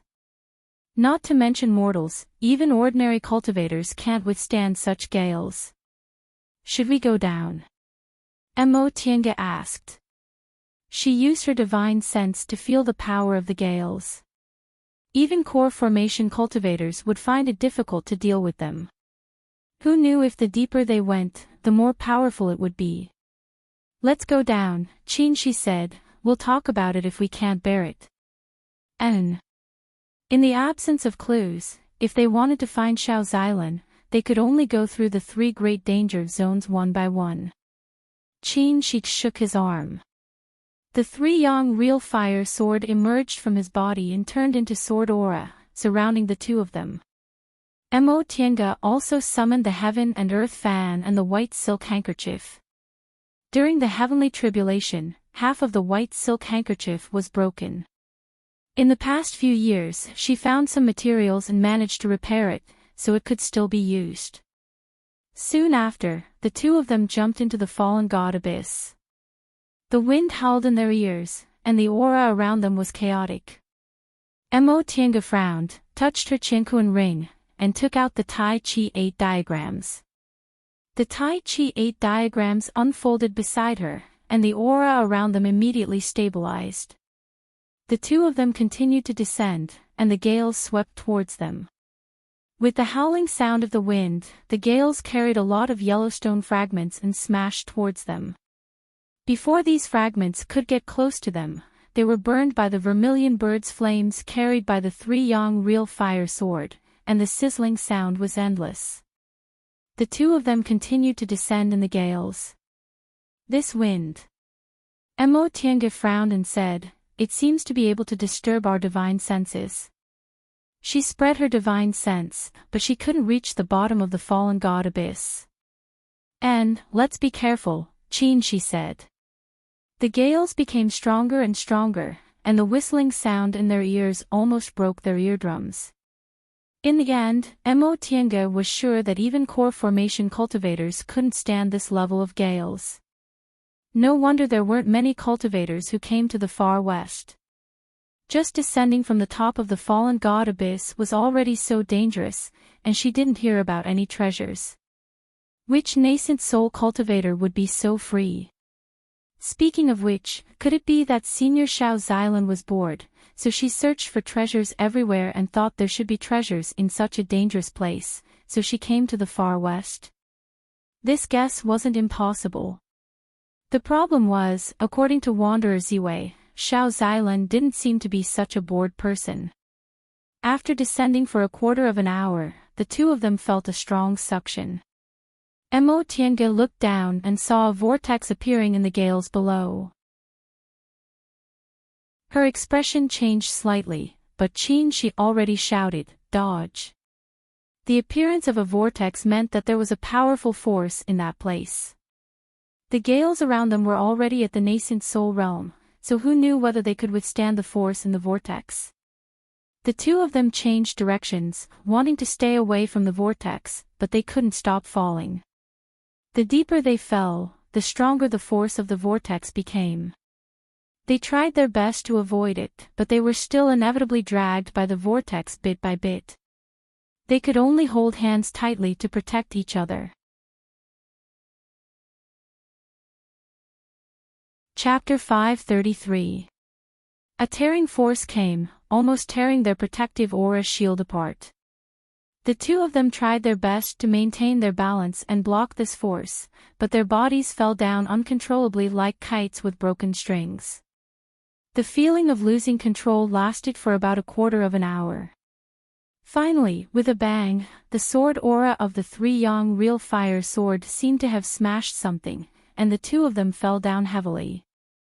The whining sound of the wind suddenly subsided. After a while, the two of them got used to it and crawled up in a daze. "Are you okay?" Qin she asked. Mo Tiange took a deep breath and shook her head. "I'm fine." Her meridians and body were incomparable to ordinary cultivators. She just felt a little dizzy after losing control for so long. "How about you?" Qin she shook his arm and withdrew the three-yong real fire sword. "I'm fine." He had also been tempered by the vermilion bird, so a small impact was nothing to him. After making sure they were fine, the two of them looked around and found that the place they fell into was a pit surrounded by yellow stones. Not even a blade of grass grew there. There was no gales and only a slight sound of the wind. The two of them came out of the pit. The place they were in seemed to be a canyon surrounded by yellow stones. There were no living creatures. The whining sound of the wind came from a distance, but they couldn't hear it clearly. Above the canyon, the light was dim, and the breath was chaotic. There was only a very narrow crack. Following the sound of the wind, the two of them found the center of the vortex. At the entrance of the canyon, the gales gathered into a vortex. This vortex wasn't big, but it was very powerful. As soon as they approached, the spiritual aura fluctuations brought by the vortex cut their bodies like sharp blades. She frowned slightly. He shook his sleeves and a sword aura flew out, piercing the vortex. The closer they got to the vortex, the harder it was to control the sword aura. As soon as it touched the center of the vortex, it suddenly lost control and was thrown out by the vortex. With a bang, it hit the yellow stones on the side and shattered them. Seeing this, the two of them looked at each other and their expressions changed slightly. This sword aura was separated from the three yang real fire sword by Qin Shi. It contained the breath of the vermilion bird and was connected to his mind, but he lost control so easily. No wonder they were easily sucked in. Even nascent soul cultivators couldn't directly resist the power of this vortex. What should we do? Mo Tiange asked after hesitating for a while. Qin Shi looked around and said, "Let's walk around first and see what kind of place this is." Mo Tiange nodded. This was the only way. The two of them walked along the canyon, all the way to the depths. Although there were no spirit veins or strange creatures here, due to the existence of the vortex, they did not dare to casually use Dharma spells. They only surrounded themselves with protective spiritual energy and slowly moved forward. The path up the canyon was very complicated. The two of them walked for a long time before they realized that it was not a canyon, but a very deep cave. The cracks on the canyon had disappeared. As they got further and further away from the vortex, the sound of the wind gradually faded away. The world around them was quiet except for the sound of their footsteps. The surrounding stone walls gradually turned into a greenish-gray color.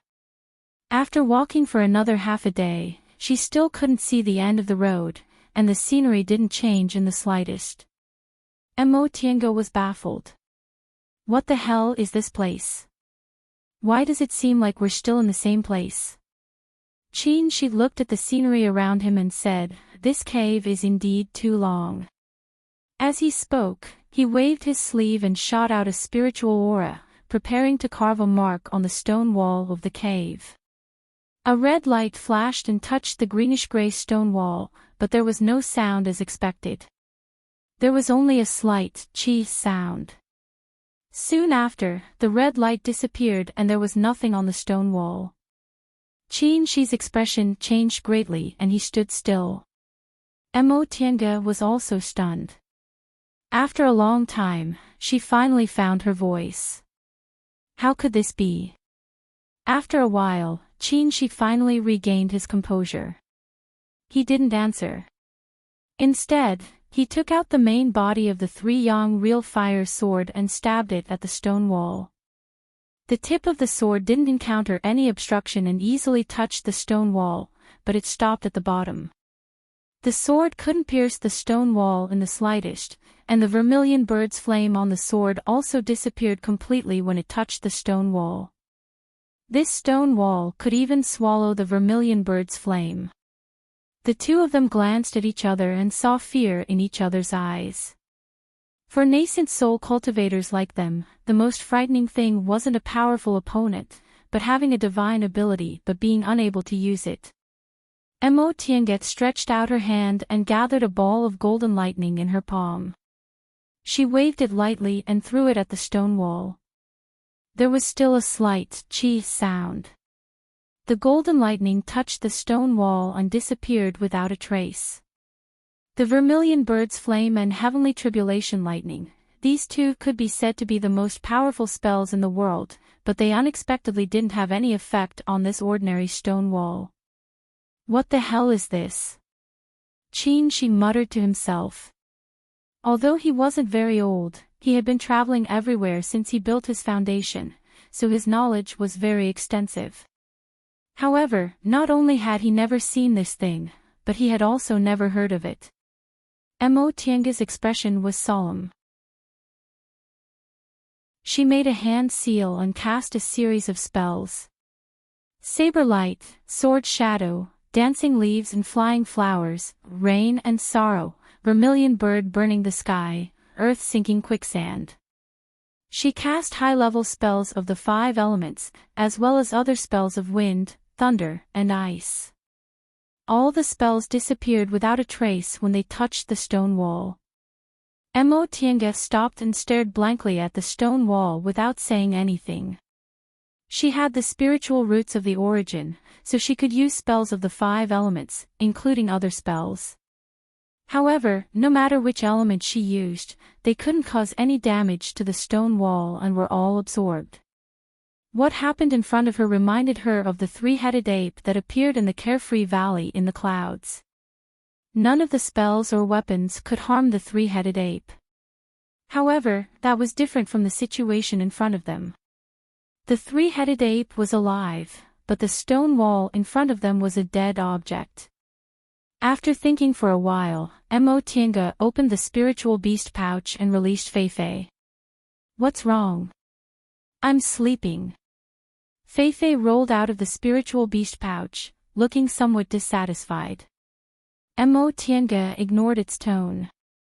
She pointed at the stone wall and asked, "Feifei, under what circumstances can spells of the 5 elements and other spells be absorbed?" "Ha!" Feifei stretched out its paw and touched its head. She continued to ask, "Do you remember the giant ape in the carefree valley? Its cultivation level obviously wasn't high, but it wasn't afraid of our attacks at all. Why is that?" Feifei blinked its eyes and said, "Are you talking about that giant ape called Stone? It grew up in that kind of strange place, and its cultivation method is very unique. It was exposed to spiritual aura, devil aura, dead aura, and filthy aura since it was a child and combined them into one, so it produced this kind of effect. If you want to ask why, I can't tell you. There are many strange things in this world." "What about this?" Mo Tiange pointed at it. Spells that hit these stones had no effect at all. They seemed to be completely absorbed, and even sharp weapons couldn't pierce them. "Absorbed?" Feifei's tone became serious. It turned to look at the stone wall, reached out its hand, touched it, and cast a simple spell. In the end, it squatted and didn't move, seeming to be thinking. "What do you think?" Mo Tiange urged. After a while, Feifei said, "If this was a living thing, I really wouldn't be able to answer. I can only say that the world is full of strange things. However, this is a dead thing, so I have an idea." "Quickly say it." She urged it anxiously. Feifei cast a sidelong glance at her and rolled its eyes. It then stretched out its paw and took out a teacup out of nowhere. "Look at this cup. If you hit the side of the cup, it would be smashed by you, right?" Mo Tiange nodded. Feifei turned its palm. "But what if you hit it from the mouth of the cup?" She frowned and said, "You're saying, this is a container?" Feifei nodded with satisfaction. "Yes. Since this thing can absorb spells of the 5 elements, it means it can store the power of the 5 elements. The only difference is that when you put things into the cup, you have to put them from the mouth of the cup, but this thing can be put in from anywhere." Upon hearing this, an idea emerged in Mo Tiange's mind. If this stone is refined into a magic weapon, it should be the best defensive method. Feifei said indifferently. "But the problem is, how can you refine it into a magic weapon? Which kind of fire can refine it?" Mo Tiange was stunned but soon said, "Since it can store the power of the 5 elements, there must be a limit, right? As long as it's full and can't absorb anymore, can't we refine it?" "You're right, but you just said this thing can't even be pierced by sharp weapons, so how can we take it away?" This was indeed a big problem. Mo Tiange hesitated and looked at Qin Shi. Qin Shi thought for a long time then shook his head. "I also don't know." Hee hee. Upon seeing their expressions, Feifei smiled slyly. "I have a way." Mo Tiange glared at it. "If you have a way, why don't you say it quickly? Whose spiritual beast is this? It's so unconscious." Feifei continued to smile slyly and scratched the ground with its paw. What's in it for me to tell you? After staring at it for a while, Mo Tiange said, just say it. What do you want? This guy must have thought of a condition. Feifei immediately jumped up. I want blood-eating vines. A lot of blood-eating vines. Blood-eating vines were spiritual creatures they obtained in the Sea of Returning Ruins. This kind of spiritual creature fed on demonic beast flesh and was also a great tonic for demonic beasts. At that time, they chopped a lot of them and later divided them among the 4 spiritual beasts. Xiaofan advanced, and the other 3 spiritual beasts' cultivation levels also soared and were about to advance. Upon hearing this request, Mo Tiange breathed a sigh of relief and said, it's not a big deal. If I don't give it to you, do you think I'll eat it myself? Tell me quickly, and I'll give you as many as you want. Remember what you said. Feifei emphasized and then said, you can use spirit tempering water. Spirit tempering water can wash away all the impurities in the world. If you remove the impurities, the stone will disappear. Mo Tiange was stunned and suddenly understood. Why didn't she think of this? The most difficult part of tool refining was to separate the impurities from the materials, and the impurities were often mixed with the materials. If the impurities were removed, the materials would generally become small pieces. Okay, let's try first. If we succeed, I'll give you a pile of blood-eating vines. As she spoke, she opened the spiritual beast bag and picked up Feifei. Feifei twisted and turned while shouting, I want it now. Mo Tiange tied the spiritual beast bag and its voice disappeared. Chapter 534. It took a lot of time to take out the spirit-quenching water from the virtual sky world. In the end, many small pieces of white jade were separated from the stone wall. These white jades were milky white in color and were made of clear material, but strangely, they didn't have any spiritual aura. Mo Tiange turned them over and over, doubting. Is this really it? How could a treasure that could absorb spells of the 5 elements have no spiritual aura at all? Qin Shi held up a piece of jade and released the vermilion bird's flame from his palm. When he touched the jade, the flame disappeared. He said, it should be. This is a simple container without spiritual aura, which means it's very pure. Thinking about it this way, Mo Tiange also felt it made sense. If a container was empty, there would naturally be nothing inside. Unfortunately, the spirit-quenching jade hadn't been buried in the virtual sky world for long, so it didn't produce much spirit-quenching water. All of it was used up, but only a small bag of jade was melted. After putting it away, the 2 of them continued to move forward. This cave was very long, but fortunately, there were no dangerous things. As they walked, the color of the stones became darker and their surroundings became hotter. After half a day, they finally reached the end of the cave. The red light was dazzling. In front of them was a huge crater. At the bottom of the volcano, lava was rolling and the temperature was extremely high. The 2 of them finally realized that they were in a small cave on the wall of this volcano. Looking down at the volcano, Mo Tiange said, there seems to be nothing special here. This volcano wasn't on a spirit vein. Although there was earthly fire, its level wasn't very high. At least, it wasn't at the level of supreme young real fire.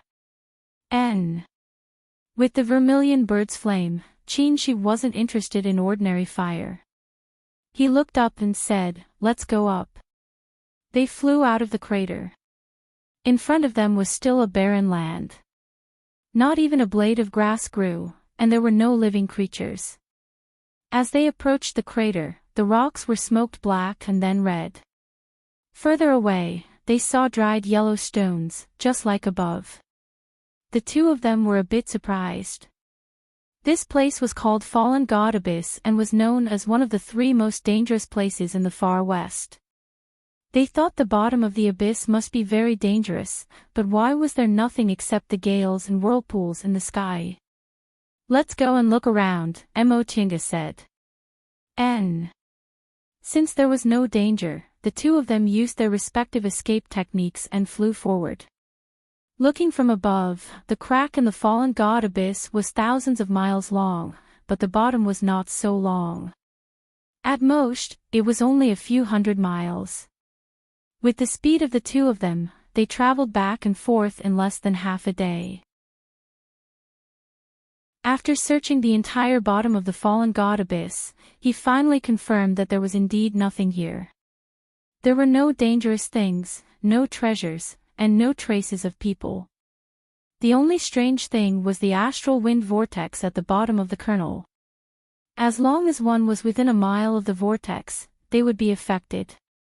She muttered to himself for a long time before he said, "It seems like it's not here." Yes.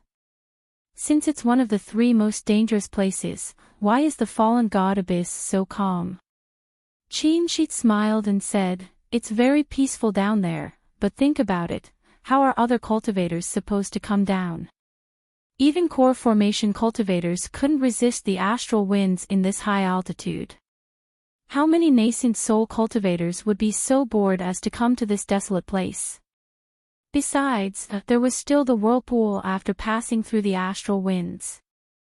If we didn't have a chance to temper our bodies and were sucked into the whirlpool, we might not be able to keep our lives." "That's true." Enchanting paused and asked, "Then should we go back?" "Let's go back." She stepped on the flying cloud. Enchanting followed him and turned to look at the fallen god abyss in front of her. "I always feel that this fallen god abyss isn't that simple." She shook his head. "Even if it's not simple, there's no need to explore it right now. We have another purpose for this trip. Let's finish our business first." "That's true." After some effort, the two of them came out of the fallen god abyss. It only took them 2 days to get out. They collected a small bag of unknown jades and didn't find any clues. After coming out, the two of them discussed and decided to go to Fengsha City next. The distance from the fallen god abyss to Fengsha City was closer than Langtu Mountain. With the map provided by Tang Zimu, the two of them didn't get lost this time. They rested in an oasis and arrived at Fengsha City 3 days later. Fengsha City was located in the west, on the edge of the far west desert and backed by the West Ridge mountain range. Compared to the mysterious fallen god abyss, there were many legends about Fengsha City. Almost all the tribes that live near Blowing Sand City, big or small, had their own legends about it. In the legends of Shirong, Fengsha City was also called Devil City. It was said that tens of thousands of years ago, this was the most prosperous city in the far west. Later, because they offended the devil, a sandstorm destroyed the city overnight. The people living nearby could often hear the devil's roar coming from Fengsha City. The authenticity of this legend didn't need to be considered, but Fengsha City was indeed strange. Tang Zimu said the city's terrain was strange. Almost none of the cultivators who entered the city came out. Even those who were lucky enough to escape were seriously injured and didn't have long to live. Among them, there were also high-level cultivators from Kunwu, but Tang Zimu couldn't tell how high their cultivation levels were. After all, he was just an ordinary high priest in the far west, a low-level cultivator who couldn't even survive in the Central Plains. Unexpectedly, when the two of them arrived at the small town next to Fengsha City, they actually found other nascent soul cultivators. "Hey, aren't these fellow Taoists Shoujing and Qingwei from Xianqing School?" Enchanting turned around and saw 2 cultivators sitting in a tea stall in the small town. Both were in the early stage of the nascent soul realm. One of them was dressed in yellow and the other in green. The yellow-robed man looked younger, about 28 or 29 years old. He had many spirit beast pouches hanging on his waist. He was a cultivator from Lingshou's sect. The green-robed man looked older and had a leaf embroidered on his cuff. Mo Tiange didn't know which sect he belonged to. Your fellow Taoist wa? Qin Shi asked with uncertainty. Cultivators from Lingshou sect always kept a low profile, so he didn't see many of them. The man smiled. I'm Huaziki. I didn't expect fellow Taoist Shoujing to remember me. Huaziki took 2 steps forward, laid a soundproof barrier, and asked in a low voice, fellow Taoists, are you also here for the treasure? Treasure. Mo Tiange looked at Qin Shi with doubt. Qin Shi paused and asked, where did fellow Taoist Wub get this information? Hey! Huaziki said in surprise, where else but the Immortal Alliance? Now that all the big cultivation groups are under the jurisdiction of the Immortal Alliance and the war is imminent, the Immortal Alliance sent me and fellow Taoist Zong to investigate the situation. He seemed to remember something and stared at them vigilantly. Fellow Taoists, fellow Taoist Zong, I just left Kuanzhong City for half a month. The Immortal Alliance didn't send you here again, right? Seeing his expression, Qin Shi knew he misunderstood, so he said with a smile, fellow Taoist Hua, to be honest, we don't know anything about the treasure. We came here to do something else, but we didn't expect to run into fellow Taoist Hua so coincidentally. Oh. Huaziki glanced at them then smiled. Is that so? Is the matter you're doing confidential? If you tell us, maybe we can help each other. Right, I forgot to introduce you too. This is fellow Taoist Zong Xizong from Chongqing sect. Chongqing sect was a medium-sized cultivation group near Kuanzhong City. It was neither too big nor too small, and its wood element cultivation technique was quite unique. It seemed that it only had one nascent soul cultivator, so it should be fellow Taoist Zong. Zong Xizong cupped his hands to salute the two of them then said indifferently, greetings, fellow Taoists. Mo Tiange and Qin Shi returned the salute. Fellow Taoists, let's sit down and talk. Qin Shi looked around then nodded. Mo Tiange spread her divine sense but didn't find anything unusual in this small town. There were only some ordinary Shirong people and a few low-level cultivators, so she let down her guard. The 4 of them sat down in the tea house. Huaziki laid a soundproof barrier again then asked again, may I know why fellow Taoists are here? The far west is so desolate, but we're really fated to meet here. Huaziki had a smile on his face, but the vigilance in his eyes didn't fade. Mo Tiange thought this person was really cautious. No wonder the Immortal Alliance sent him here. Qin Shi smiled and said, the 2 of us, husband and wife, came to the far west on master's order to do something. Years ago, my master once had a fated chance and agreed to a senior's request to find the remains of his first wife. Not long ago, Xianqing School's steward's hall found some clues. Coincidentally, my master had to oversee the sect and couldn't leave, so he asked us to come on his behalf. What he said was half true and half false. They absolutely couldn't tell him that Mo Tiange was placed under a restriction, but if they didn't make it clear, this fellow Taoist might become suspicious of them. They didn't want to complicate matters, so it was best to dispel Huaziki's suspicions. That way, things would be easier. Maybe they could really help each other. Oh, so it's about fellow Taoist Jinghe. The doubts in Huaziki's eyes disappeared a little. He said, that's really a coincidence. The far west is desolate. Not to mention nascent soul cultivators, even core formation cultivators aren't willing to come here. Unexpectedly, the 2 of you also came at this time.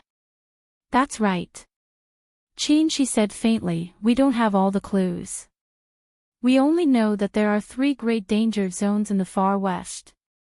That senior went missing in the far west, so it's most likely related to the 3 great danger zones.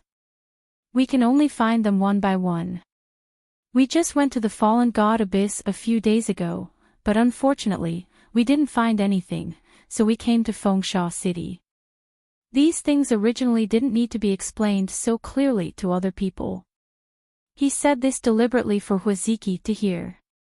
Sure enough, Huaziki didn't ask any more questions. So, fellow Taoists don't know about the treasures. Zhong Si, who was traveling with Huaziki, said. She looked at him and calmly shook his head. I really don't know.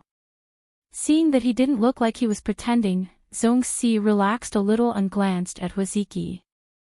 Huaziki paused for a moment then said with a smile, this matter isn't a secret in Kuanzhong City. Presumably, you two can get the news now that you've returned to your sect. Is that so? She looked a little curious. He said, if fellow Taoists don't mind, we'd like to hear it. Huaziki smiled and winked mischievously. It's not a problem to hear it, but fellow Taoists have to help after you hear it.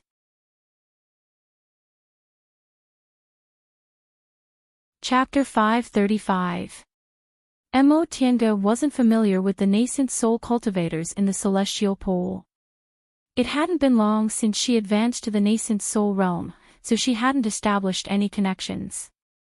Out of consideration for Xianqing school, the nascent soul cultivators from various cultivation groups treated her politely. However, as nascent soul cultivators, they inevitably had a bit of arrogance and always kept a distance from each other. However, this fellow Taoist from Spirit Beast sect was talkative and humorous. Qin smiled and said, Xianqing school is also a member of the Immortal Alliance, so it's only right for us to help. Huaziki blinked and smiled.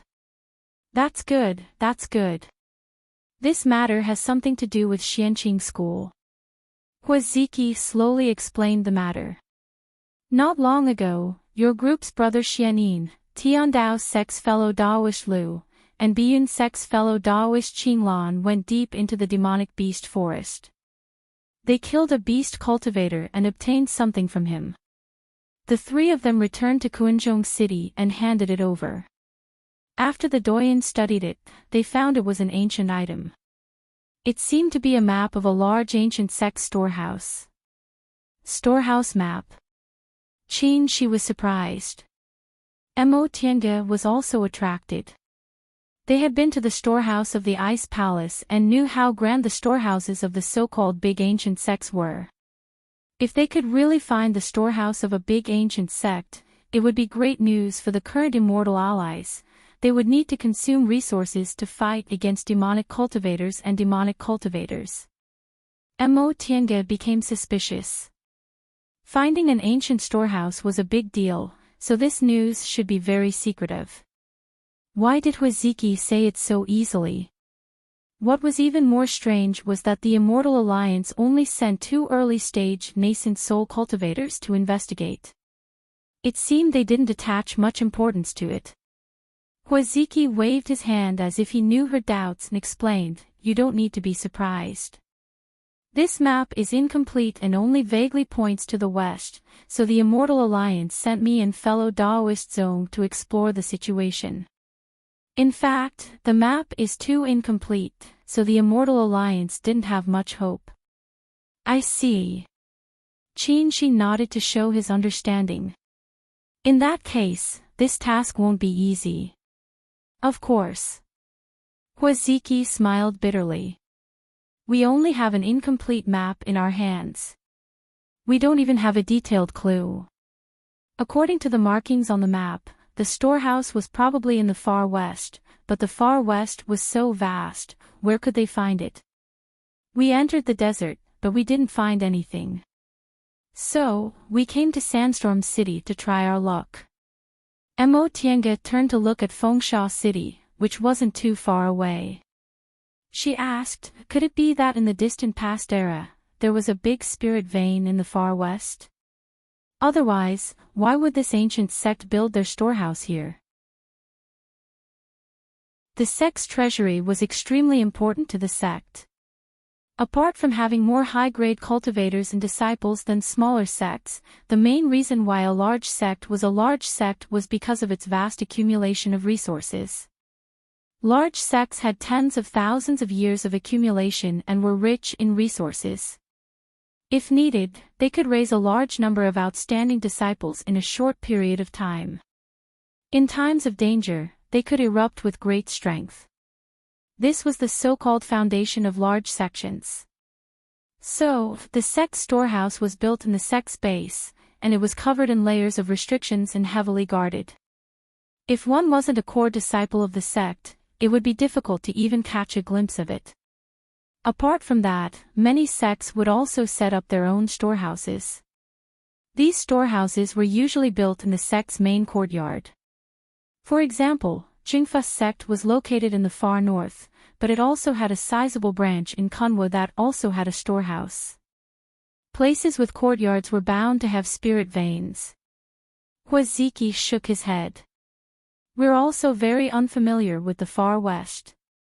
However, after going around for a while, it doesn't seem like there's a big spirit vein in the far west. Mo Tiange and Qin Shi looked at each other, and Qin Shi said, since there's no spirit vein, how could there be a storehouse?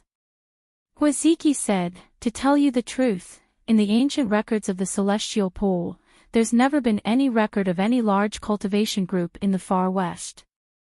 Several doyens think this storehouse is probably the secret treasure hiding place of a large ancient sect. Oh. The two of them understood. The so-called secret treasure trove was, in fact, a well-hidden warehouse. Many large cultivation groups had this kind of secret storehouse, but no one knew where it was except for the people in charge. The affairs of the world were unpredictable. Even a large cultivation group might face a calamity. Once they encountered such a crisis, the function of the secret storehouse would become obvious. They could use the materials in the secret storehouse to find an opportunity to rise again. Even if they couldn't restore their former glory, they wouldn't destroy their orthodoxy. This kind of secret storehouse was usually very rich, second only to the sect's main storehouse. Moreover, the location didn't matter whether there was a spirit vein or not, the more remote the better. That being the case, the far west was indeed a good place. The conditions were bad, and there were few people here. If they didn't use the secret storehouse, no one would know about it. More importantly, for them, the secret storehouse of a large ancient sect was more meaningful than the main storehouse. Because the main storehouse was located inside the sect, it was backed by a spirit vein. No matter how long it had been, the power of the restrictions would still exist. It would be very troublesome to break it, and sometimes it would be impossible to break it. As for the secret storehouse, it was usually located in a desolate place. Without a spirit vein, the restrictions and formations would slowly lose their power over a long period of time. If they found it, they could take out all the treasures in the storehouse. So, fellow Taoists are going to Fengsha City? Qin Shi asked. Isn't that right? Huaziki shook his head and sighed. We analyzed the situation. We can't just bury the treasures in the desert, right? So, our target is the edge of the desert. Fengsha City is one of the 3 most dangerous places in the far west. It's a good place to hide treasures. Then he looked at Qin Shi and Mo Tiange. What about fellow Taoists? Do you also want to go to Fengsha City?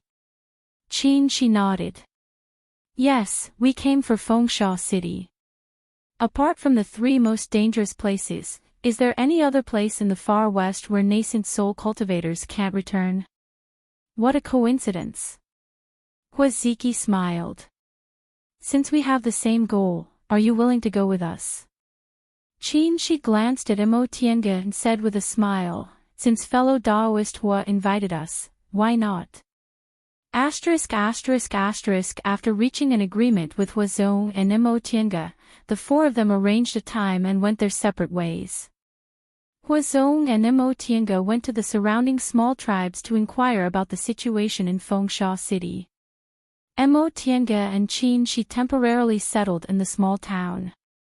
Senior Marshal Brother, Mo Tiange said worriedly after setting up a soundproof barrier. How trustworthy do you think fellow Daoist his words are? Qin Shi didn't answer but asked, do you think his words aren't trustworthy? Mo Tiange pondered and said, I don't know this fellow Daoist Hua, so I don't know what kind of person he is. However, discovering the treasure hiding place of a great ancient sect is a big deal. How could he casually disclose the mission? He said the Immortal Alliance doesn't have much hope for this, but this reason seems a bit far-fetched. Even if there was no definite information about a secret storehouse, it couldn't be casually publicized. Although the Immortal Alliance was established in the Celestial Pole now, there were still competitors among the cultivation groups. Moreover, among the people who discovered the treasure map, there were people from Xianqing School. Did he not consider that they came here secretly to investigate the location of the treasure? What you said makes sense. Qin Shi didn't object, but his next sentence was, but I think he's just a little petty. Oh. Qin Shi said, Senior Marshal Brother Zhenyang's name in the Council of Elders isn't a secret to Xianqing School. Regardless of whether we came here for this matter or not, it's not strange for him to be frank about this mission. First, it's easy for us to find out, so there's no need for him to hide it. Second, I'm afraid he's deliberately flattering us. Mo Tiange was puzzled. Why would he flatter us? In terms of identity, he's the Grand Supreme Elder of Spirit Beast Sect, one of the 7 great cultivation groups, so he's not inferior to us. In terms of cultivation level, he's only one small realm higher than you, so it's not worth flattering us, right? It's not because of this. Qin Shi shook his head. In my opinion, not only are his words not trustworthy, but they're also quite exaggerated. Ha! Mo Tiange was even more confused. Then why did you say he's just a little petty? Qin Shi smiled and said, how can the Far West be so big? Why did they come to Sandstorm City so coincidentally? It's not easy to bury treasures in the desert, but Westridge Mountain Range is very long. Sandstorm City is a dangerous place, so shouldn't it be the last place to investigate? You're saying they're sure the secret storehouse is in Sandstorm City. Even if they're not sure, they should have some pretty solid clues. Qin Shi stared at her meaningfully. Do you understand now? Mo Tiange thought about it and understood what he meant. I understand. We just happened to come to Sandstorm City at this time, so this secret storehouse is very likely to be discovered by us. That being the case, why don't we join them? With treasures in front of us, everyone has to be a little petty. Correct. Qin Shi showed a faint smile. He invited us to go with him and didn't conceal his mission at all. He wants to borrow our strength, but he also agreed to share a piece of the pie with us. Mo Tiange shook her head. The thoughts of these nascent soul cultivators were really complicated. On the surface, Waziki seemed straightforward, humorous, and straightforward, but she didn't expect there were so many layers of meaning in his few short sentences. Then what do you think, Senior Marshal Brother? Since I agreed, I'll naturally accept his proposal, Qin Shi said lightly. This secret storehouse belongs to the Immortal Alliance even if we find it. If we can take advantage of it, why shouldn't we? All right. After a pause, she suddenly laughed. Qin Shi raised his eyebrows and asked, what are you laughing at? Mo Tiange stopped laughing and asked, do you remember when we left Yunwi's sect, you took me back once? Of course I remember. Qin Shi sighed with emotion. At that time, you were still a little girl. In the blink of an eye, it's been more than 100 years. Yes. Mo Tiange sighed but soon smiled. At that time, I wasn't familiar with you. I only felt you were cold, steady, and had the air of a gentleman. I didn't expect that before we left, you would ransack Yunwi's sect. Qin Shi also laughed when he heard her mention this. He touched his nose, seeming a little embarrassed. It'd be a waste not to take some advantage. Yunmu's sect did that kind of thing, and I've long wanted to teach them a lesson. By the way, you obviously hated them back then, but why haven't you mentioned revenge all these years? Mo Tiange looked at him meaningfully. When we left that year, you seriously injured 2 core formation cultivators from Jiang clan. Did you think I didn't know? Qin Shi was stunned. You knew? Yes, I met senior martial brother Lu later. Mo Tiange sighed and said faintly, Jiang Qingxian was killed by senior martial brother Jiang, and the 2 core formation cultivators from Jiang clan were seriously injured by you. What kind of hatred do I have? The ones who offended me were people from Jiang clan, and the ones who saved me were also people from Jiang clan. As for second uncle's revenge, by the time I had the ability to go back, those 2 core formation cultivators from Jiang clan were probably already dead. Did I really have to go back and exterminate the whole Jiang clan?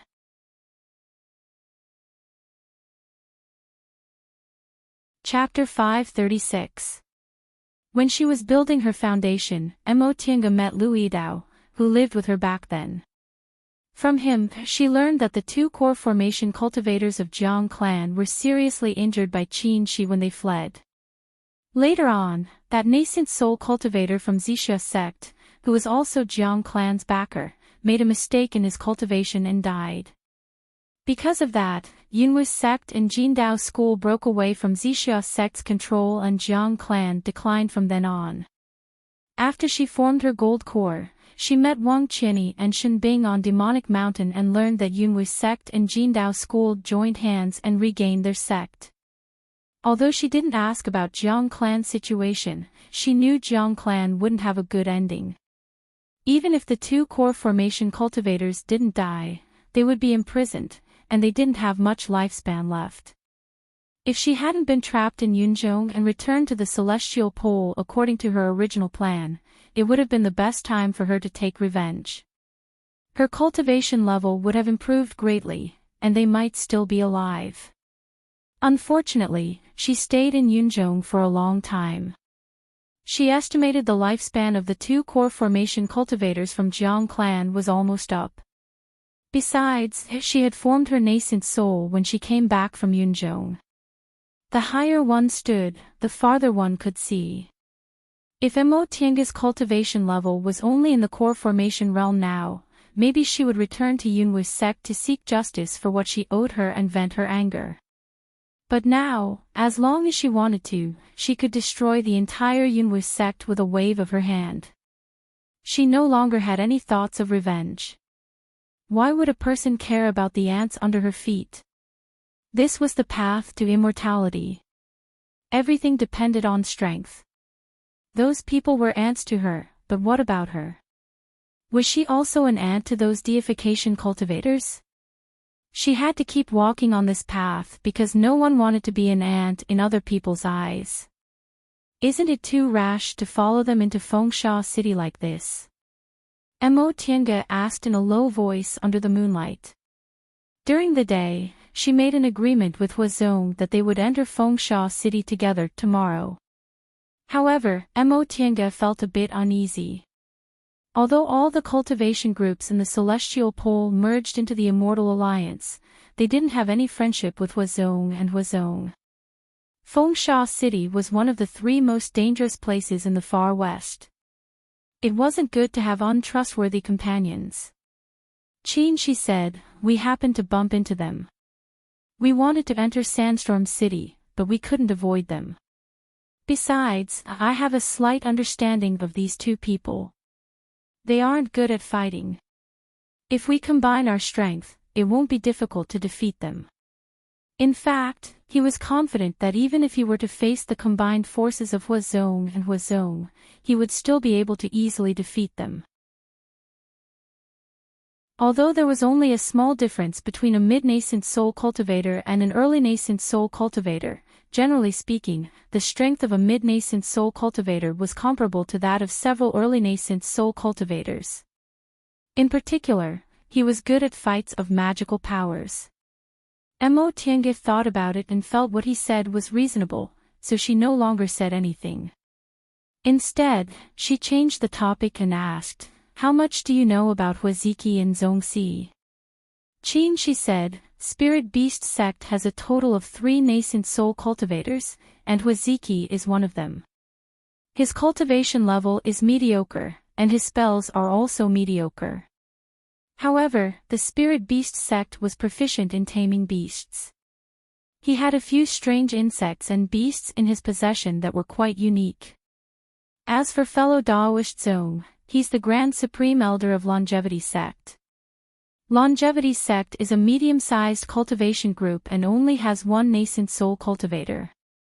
This fellow Daoist Zong isn't famous, and he's also a bit old, so he has no hope of advancing to the next realm. However, he's been in the nascent soul realm for a long time and has rich experience in fighting, so we can't underestimate him." Mo Tiange also understood that for experienced cultivators like him, even if their cultivation levels weren't high, their life-saving skills were first class. As for their character, Qin, she paused and shook his head. "I'm not familiar with them, so it's hard to say." As an outstanding disciple of Xianqing school, Qin she knew a lot about the big cultivation groups and high-level cultivators, but he couldn't say he was familiar with them. When he was building his foundation, he liked to run around and made a group of friends.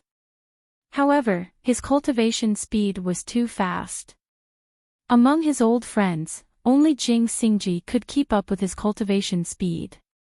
All the other nascent soul cultivators from different cultivation groups could be considered his seniors. Mo Tiange's situation was the same. She was 180 years old when she formed her nascent soul, so she was only 189 years old now. She was the youngest nascent soul cultivator in the history of the Celestial Pole. If it weren't for the changes in the world, she would have caused a sensation when she returned to the Celestial Pole.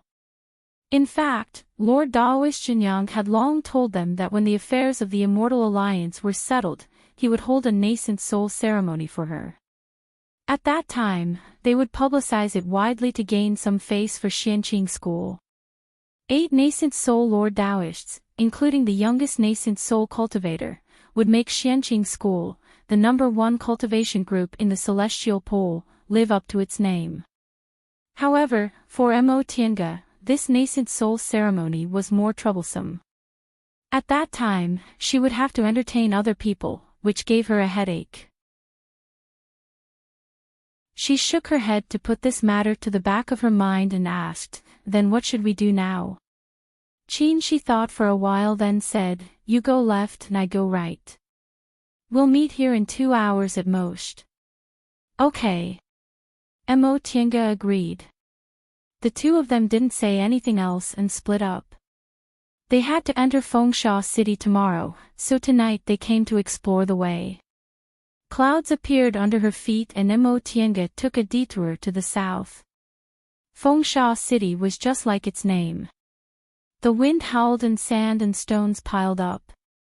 From the outside, the towering city walls and tall buildings were all made of sand and stones, giving it a majestic and spectacular view.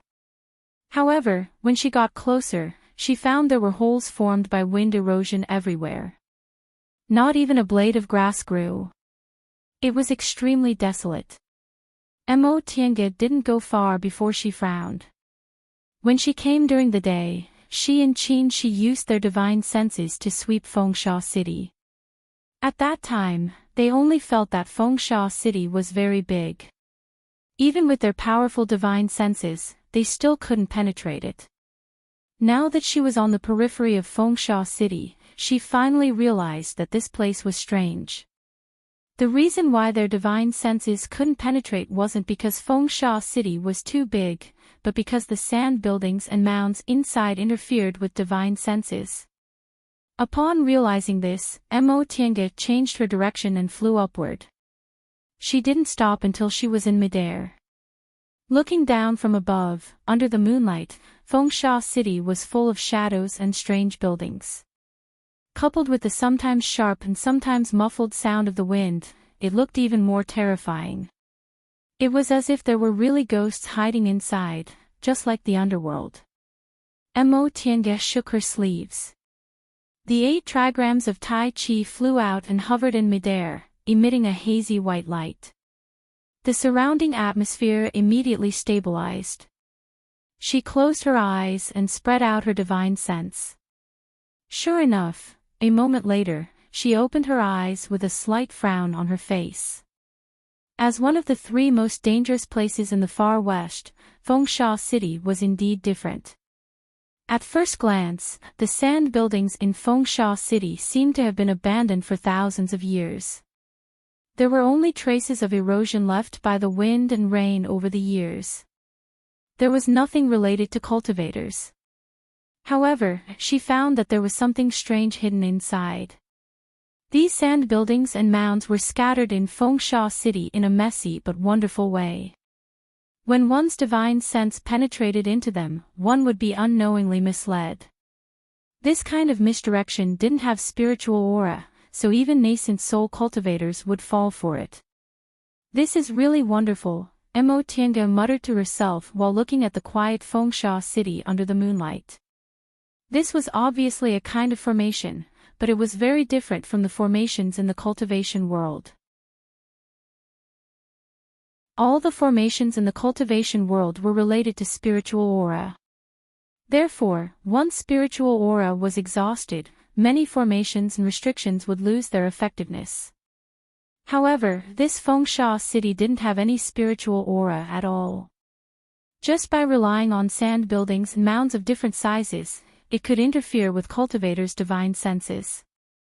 This was absolutely unheard of and unprecedented. Before this, she only heard that the formations in the secular world were arranged according to their positions, but those kinds of formations were ineffective against cultivators. Formations like the one before her that didn't need spiritual aura to affect cultivators were too heaven-defying. In the end, Mo Tiange cast her gaze towards the depths of Fengsha City. Since her divine sense couldn't penetrate deeper, should she go inside and explore? After thinking for a while, she gave up on this idea. The formations in Fengsha City were too strange. There might be something beyond her understanding. In any case, she would go inside tomorrow, so it wasn't worth the risk. She put away the Tai Chi 8 trigrams and was about to land on the ground to meet up with Qin Shi. However, all of a sudden, her hair stood on end. She used Thundering Flash and her figure flashed several dozen feet away. Soon after, Mo Tiange waved her sleeve. With a flash of lightning, a mass of golden lightning suddenly rushed forward. Boom! With an explosion, a dazzling golden light flashed in the place where she was standing.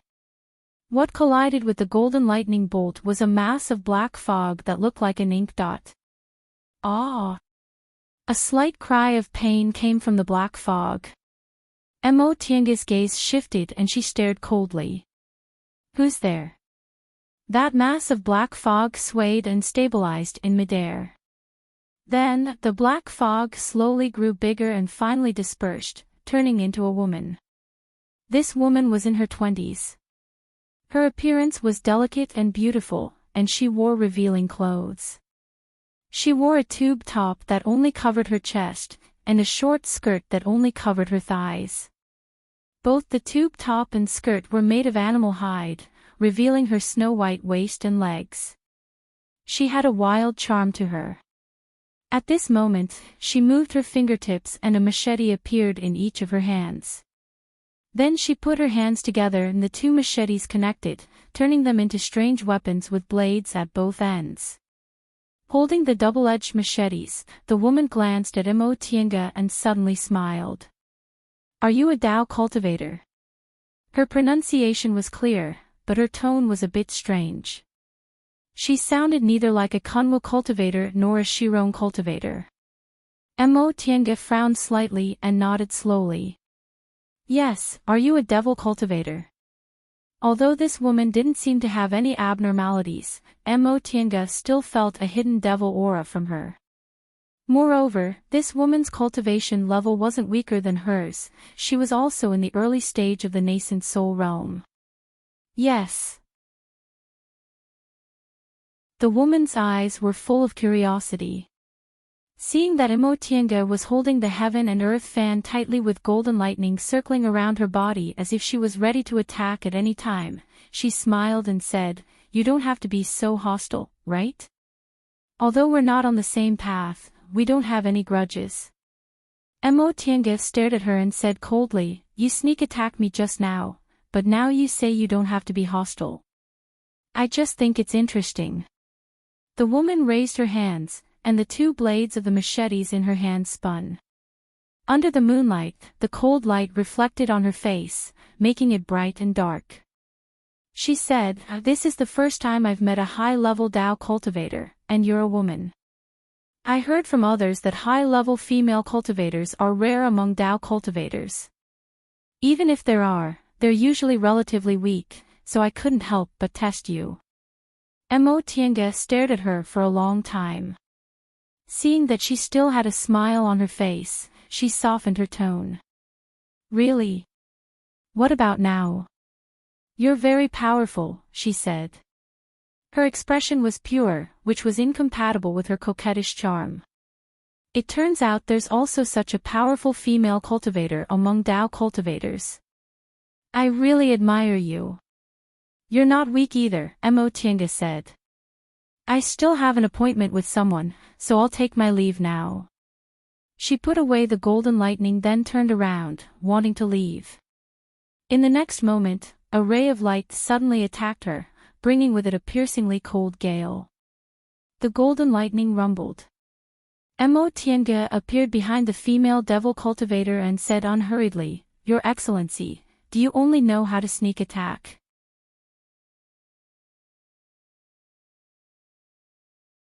Chapter 537.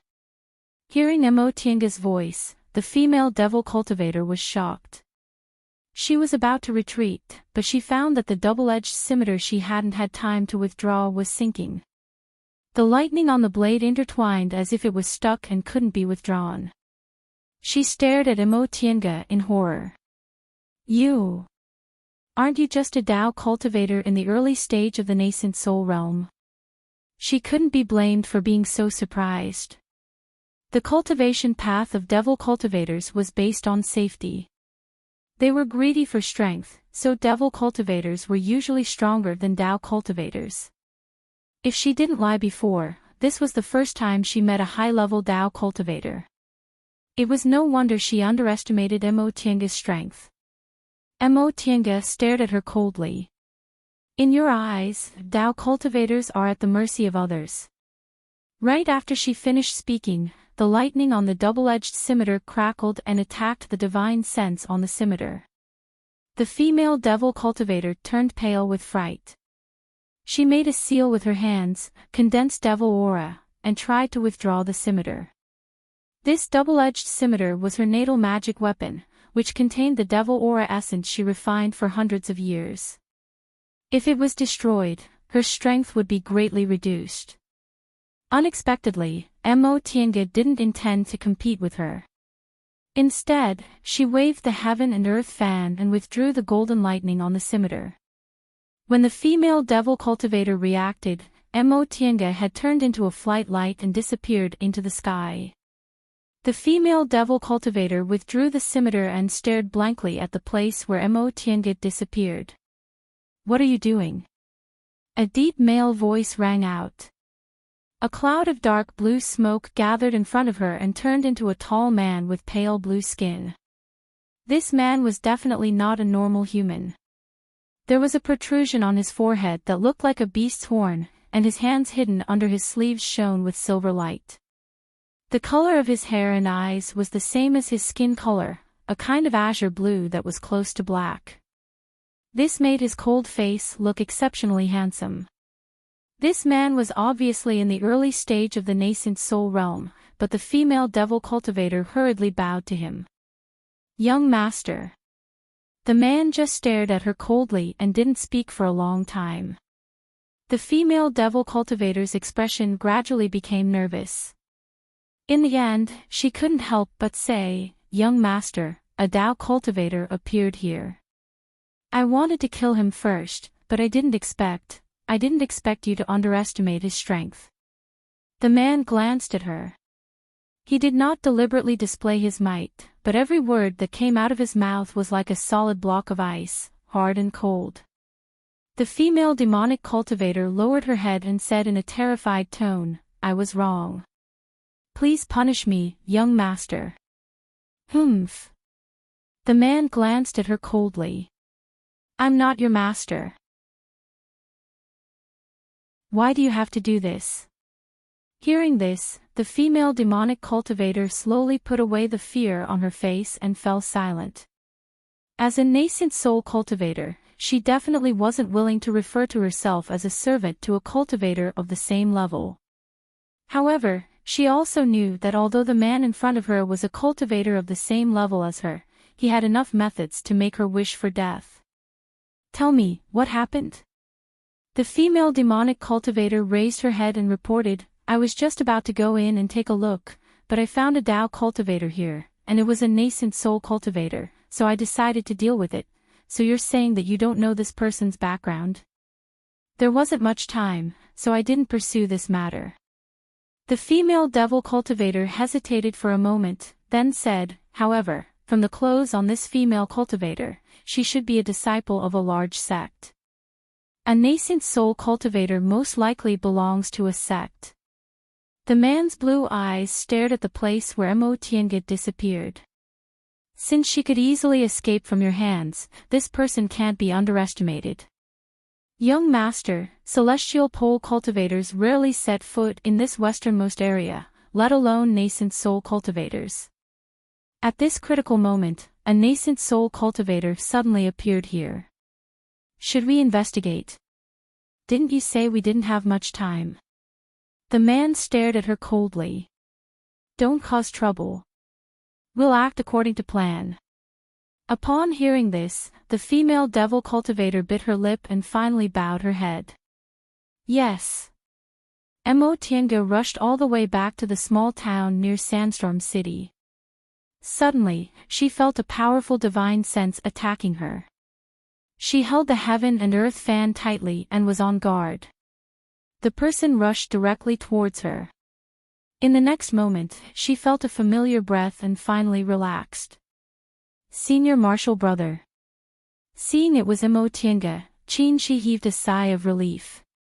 "I'm fine, what did he mean?" Mo Tiange asked, "Senior Marshal Brother, what happened to you?" Qin Shi said, "Did you see a nascent soul devil cultivator? I met him, but he ran away. His divine power was strange, and I was worried he would run into you." Mo Tiange hesitated for a moment. "I did run into a nascent soul devil cultivator, but her strength was average. I forced her to retreat after a sneak attack." Qin Shi was stunned. "Average strength? Did we run into different people?" Then he asked, "What did the devil cultivator you ran into look like?" "It was a woman in the early stage of the nascent soul realm." "A woman?" Qin Shi was surprised. "I ran into a male cultivator in the early stage of the nascent soul realm. He had a strange appearance and blue skin." So, two devil cultivators appeared at the same time. The two of them looked at each other. They both felt this matter wasn't simple. Huazong and Mo Tiange were here for the secret storehouse that might exist in Sandstorm City, but what about these two devil cultivators? Was there some secret in Sandstorm City they didn't know? The two of them thought about it. After a while, Mo Tiange said, "Aside from Sandstorm City, I can't think of any other reason why they came." Qin Shi nodded slowly. "The far west is desolate. There's nothing worth a nascent soul cultivator's attention within a radius of several hundred miles. These two people must have come for Sandstorm City. If that's the case, wouldn't they have a conflict with us? The celestial pole wasn't like Yunzhong. Righteous and devil cultivators once fought each other. Until now, the devil path had been refused entry to Kunwo from the north of Demonic Mountain. Devil Path cultivators had a deep-rooted hatred for righteous path cultivators, especially Tao cultivators. Qin, she said, we have to enter Sandstorm City. Let's talk about it when we run into them. Right after he said that, they suddenly felt two auras. The two of them turned around. It was Huazong and Emotianga. Fellow Taoists. Huaziki saluted them with a solemn expression. Have you sensed the presence of other cultivators? Emotianga was surprised. The female devil cultivator whose sneak attacked her wasn't very strong, but her breath-concealing technique was extraordinary. If she hadn't practiced the soul-refining art successfully, her sneak attack might have really succeeded. The one Qin she encountered could easily escape from him, so her escaping technique was obviously extraordinary. Huaziki and Zhong Xi's cultivation levels weren't outstanding, and their strength wasn't top-notch either, but they could actually sense their presence. To tell you the truth, Qin, she said, we encountered two devil cultivators just now. Devil cultivators? Huaziki was very surprised. How could there be devil cultivators in the far west? Are you sure they're devil cultivators and not Kunwu cultivators who practice devil path cultivation techniques? Huaziki asked this because there were many cultivators in Kunwu who practiced devil path cultivation techniques. They weren't real devil cultivators, they just coveted the special effects of certain devil path cultivation techniques. Among them, the most famous one was the head Grand Supreme Elder of Tiandao sect, Lu Dingyuan. Qin, she said, there are only so many nascent soul cultivators in the celestial pole. I've never heard of these two people. In that case, it's very likely that these two people are diabolism cultivators from the north of Demonic Mountain. Huaziki frowned.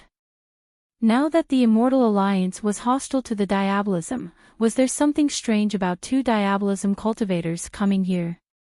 Mo Tianga asked, fellow Taoists, since you sensed the presence of other cultivators, couldn't you sense they were devil cultivators?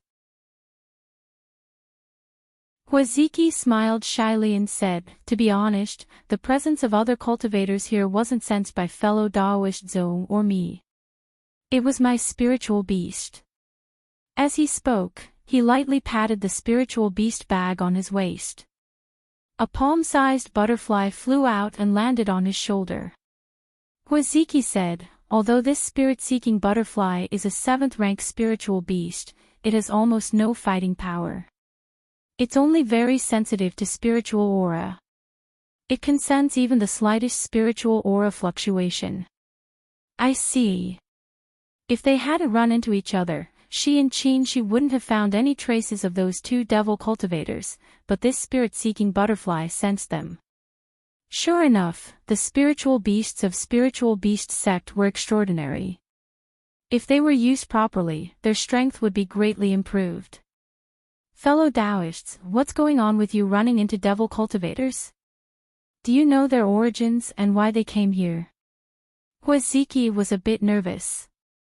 Among nascent soul cultivators, his and Zhong Xi's strength was only average. They originally thought this errand wouldn't be dangerous and would be a good opportunity for them. Unexpectedly, after coming to Fengsha City, not only did they run into Qin Shi and Zhong Xi, but they also found traces of devil cultivators. If there was another conflict, it would be good enough if he and Zhong Xi could escape unscathed. Qin Shi shook his head.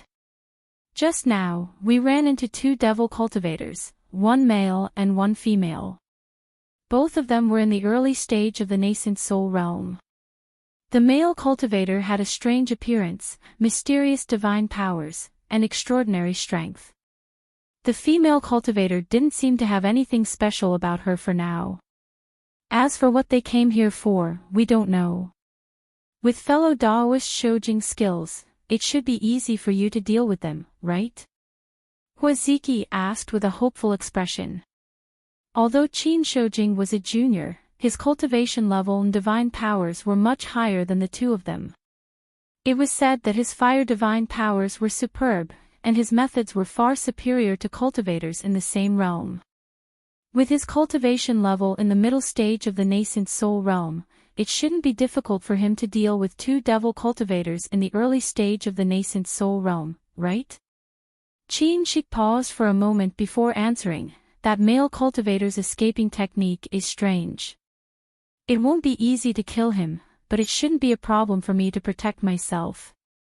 Upon hearing this, Huaziki relaxed and said with a smile, "Fellow Daoist Shojing, you're too modest.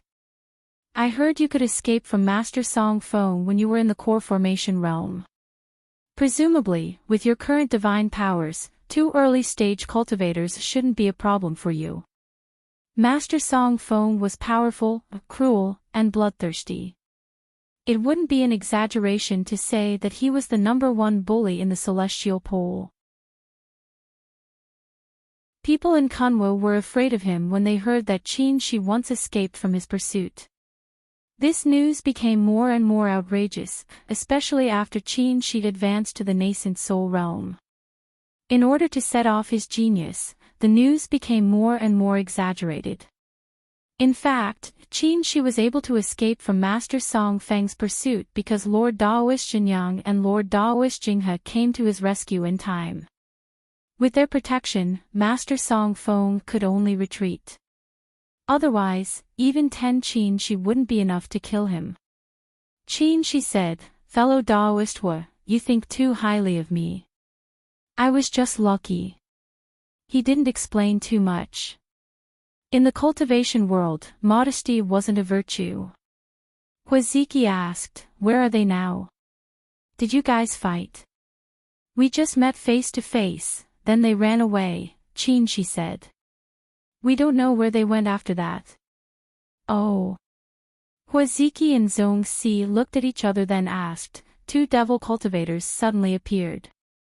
"What do you think?" Qin Shi smiled and said, "My wife and I came here on Master's order to look for someone. If it's unrelated, it's fine. If there's any conflict, it won't be too late to take action." Upon hearing what Qin Shi said, Huaziki nodded in agreement. What fellow Daoist Shojing said makes sense. "Tomorrow, we'll go to Fengsha City as planned." Qin Shi smiled. "All right, see you tomorrow."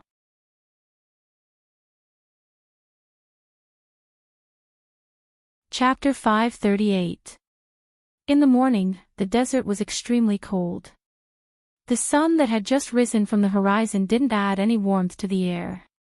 In the cold wind, Mo Tianga's group of 4 stood above Sandstorm City and looked down.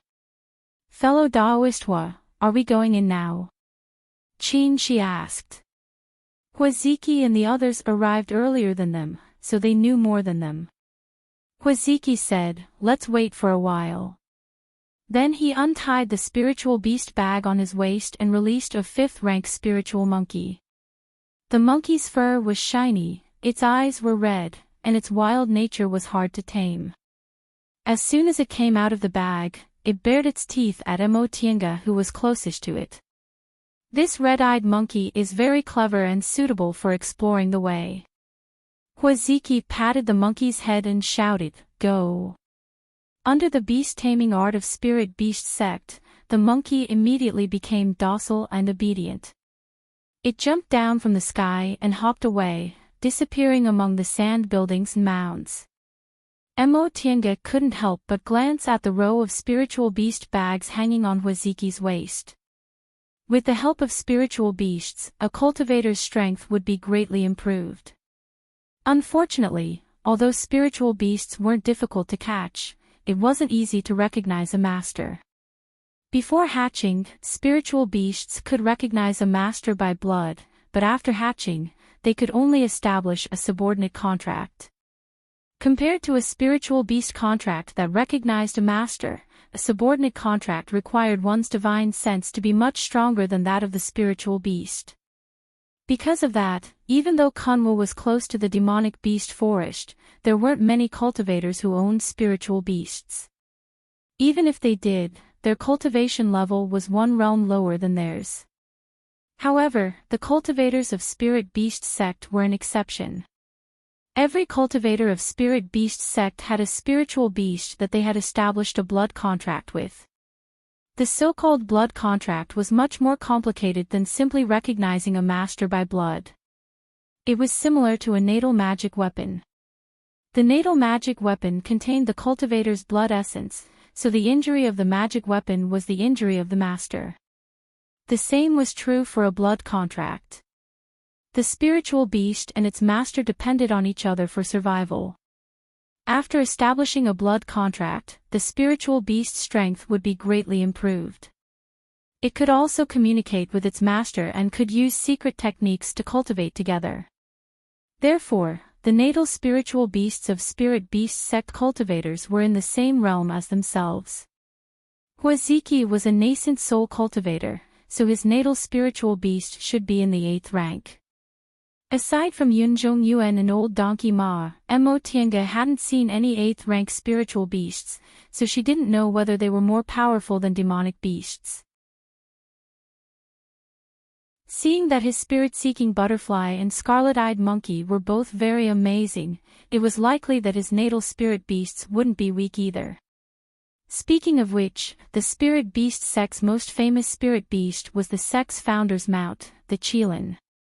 However, many people believed that the so-called Qilin was a spiritual beast that possessed the blood of the Qilin. One should know that the Qilin was one of the 5 ancient spirits that had disappeared from the world a long time ago. Even if it still existed, it was not something that could be tamed by the cultivators of today. When she thought of Qilin, she couldn't help but think of the 5 spirits sacrificial temple. She had already seen the azure dragon and the vermilion bird sacrificial temples and knew that the black tortoise sacrificial temple was located in Yunzhong, but she didn't know where the white tiger and Qilin sacrificial temples were. Since the azure dragon, the vermilion bird, and the black tortoise existed, white tiger and Qilin should also exist, right? After a while, the red-eyed monkey still did not turn around. Qin, she asked, fellow Daoist Hua, why hasn't your spiritual beast returned yet? When Huaziki heard this, he made a hand seal, but his face darkened and he didn't move for a long time. Seeing that his expression was strange, Qin, she asked, what's wrong? Did something happen to it? Huaziki said with a heavy tone, the red-eyed monkey's life isn't in danger, but I don't know why it hasn't come back. Moreover, the connection between us has become very weak. At this point, Huaziki frowned deeply. In terms of divine power, spirit beast sect's cultivators couldn't be considered outstanding in Kunwu. The reason why it was ranked among the 7 great cultivation groups was because its beast-taming ability was outstanding. With the help of spiritual beasts, its cultivators were usually slightly stronger than ordinary cultivators. It could be said that spirit beast sect's beast-taming technique was the foundation of its foothold.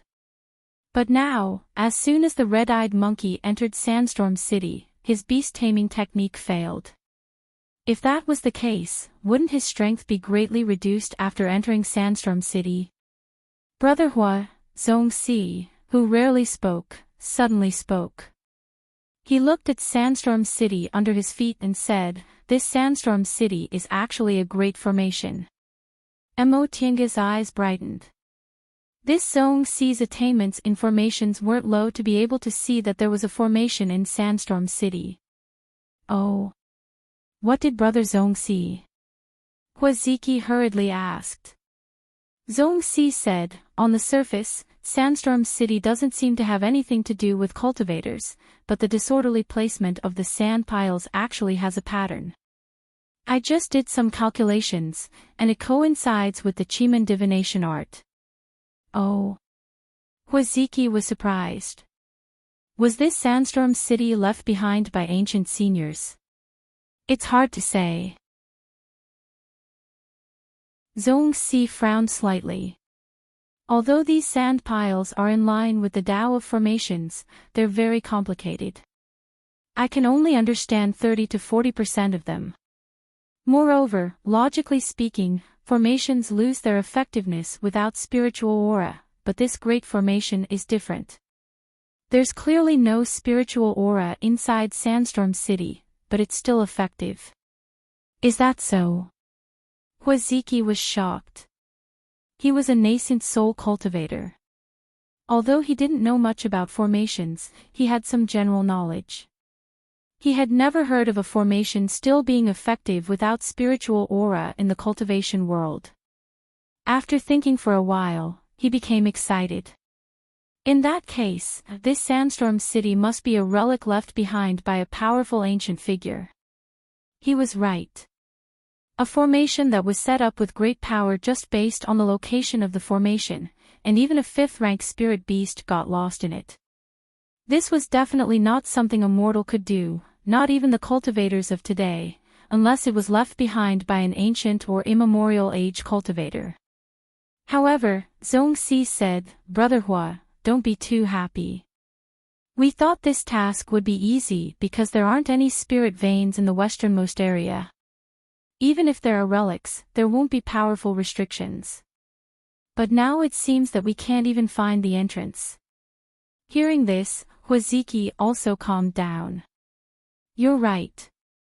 A spirit beast like the red-eyed monkey is suitable to explore the way because it can see through ordinary illusions. But even it got lost in Sandstorm City, so the formation inside is not trivial." "Don't worry too much," Zhongxi said again. "At least, we can be sure that this great formation is not a killing formation. Without spiritual aura, spells naturally couldn't be used. Therefore, this great formation that was set up with the help of strange techniques was definitely not a killing formation." "Fellow Taoists," Emotianga suddenly said, "without spiritual aura, although we can't set up a killing formation, we have to be on guard against the traps inside." "Traps?" Huaziki was stunned. The art of mechanisms had been lost for a long time.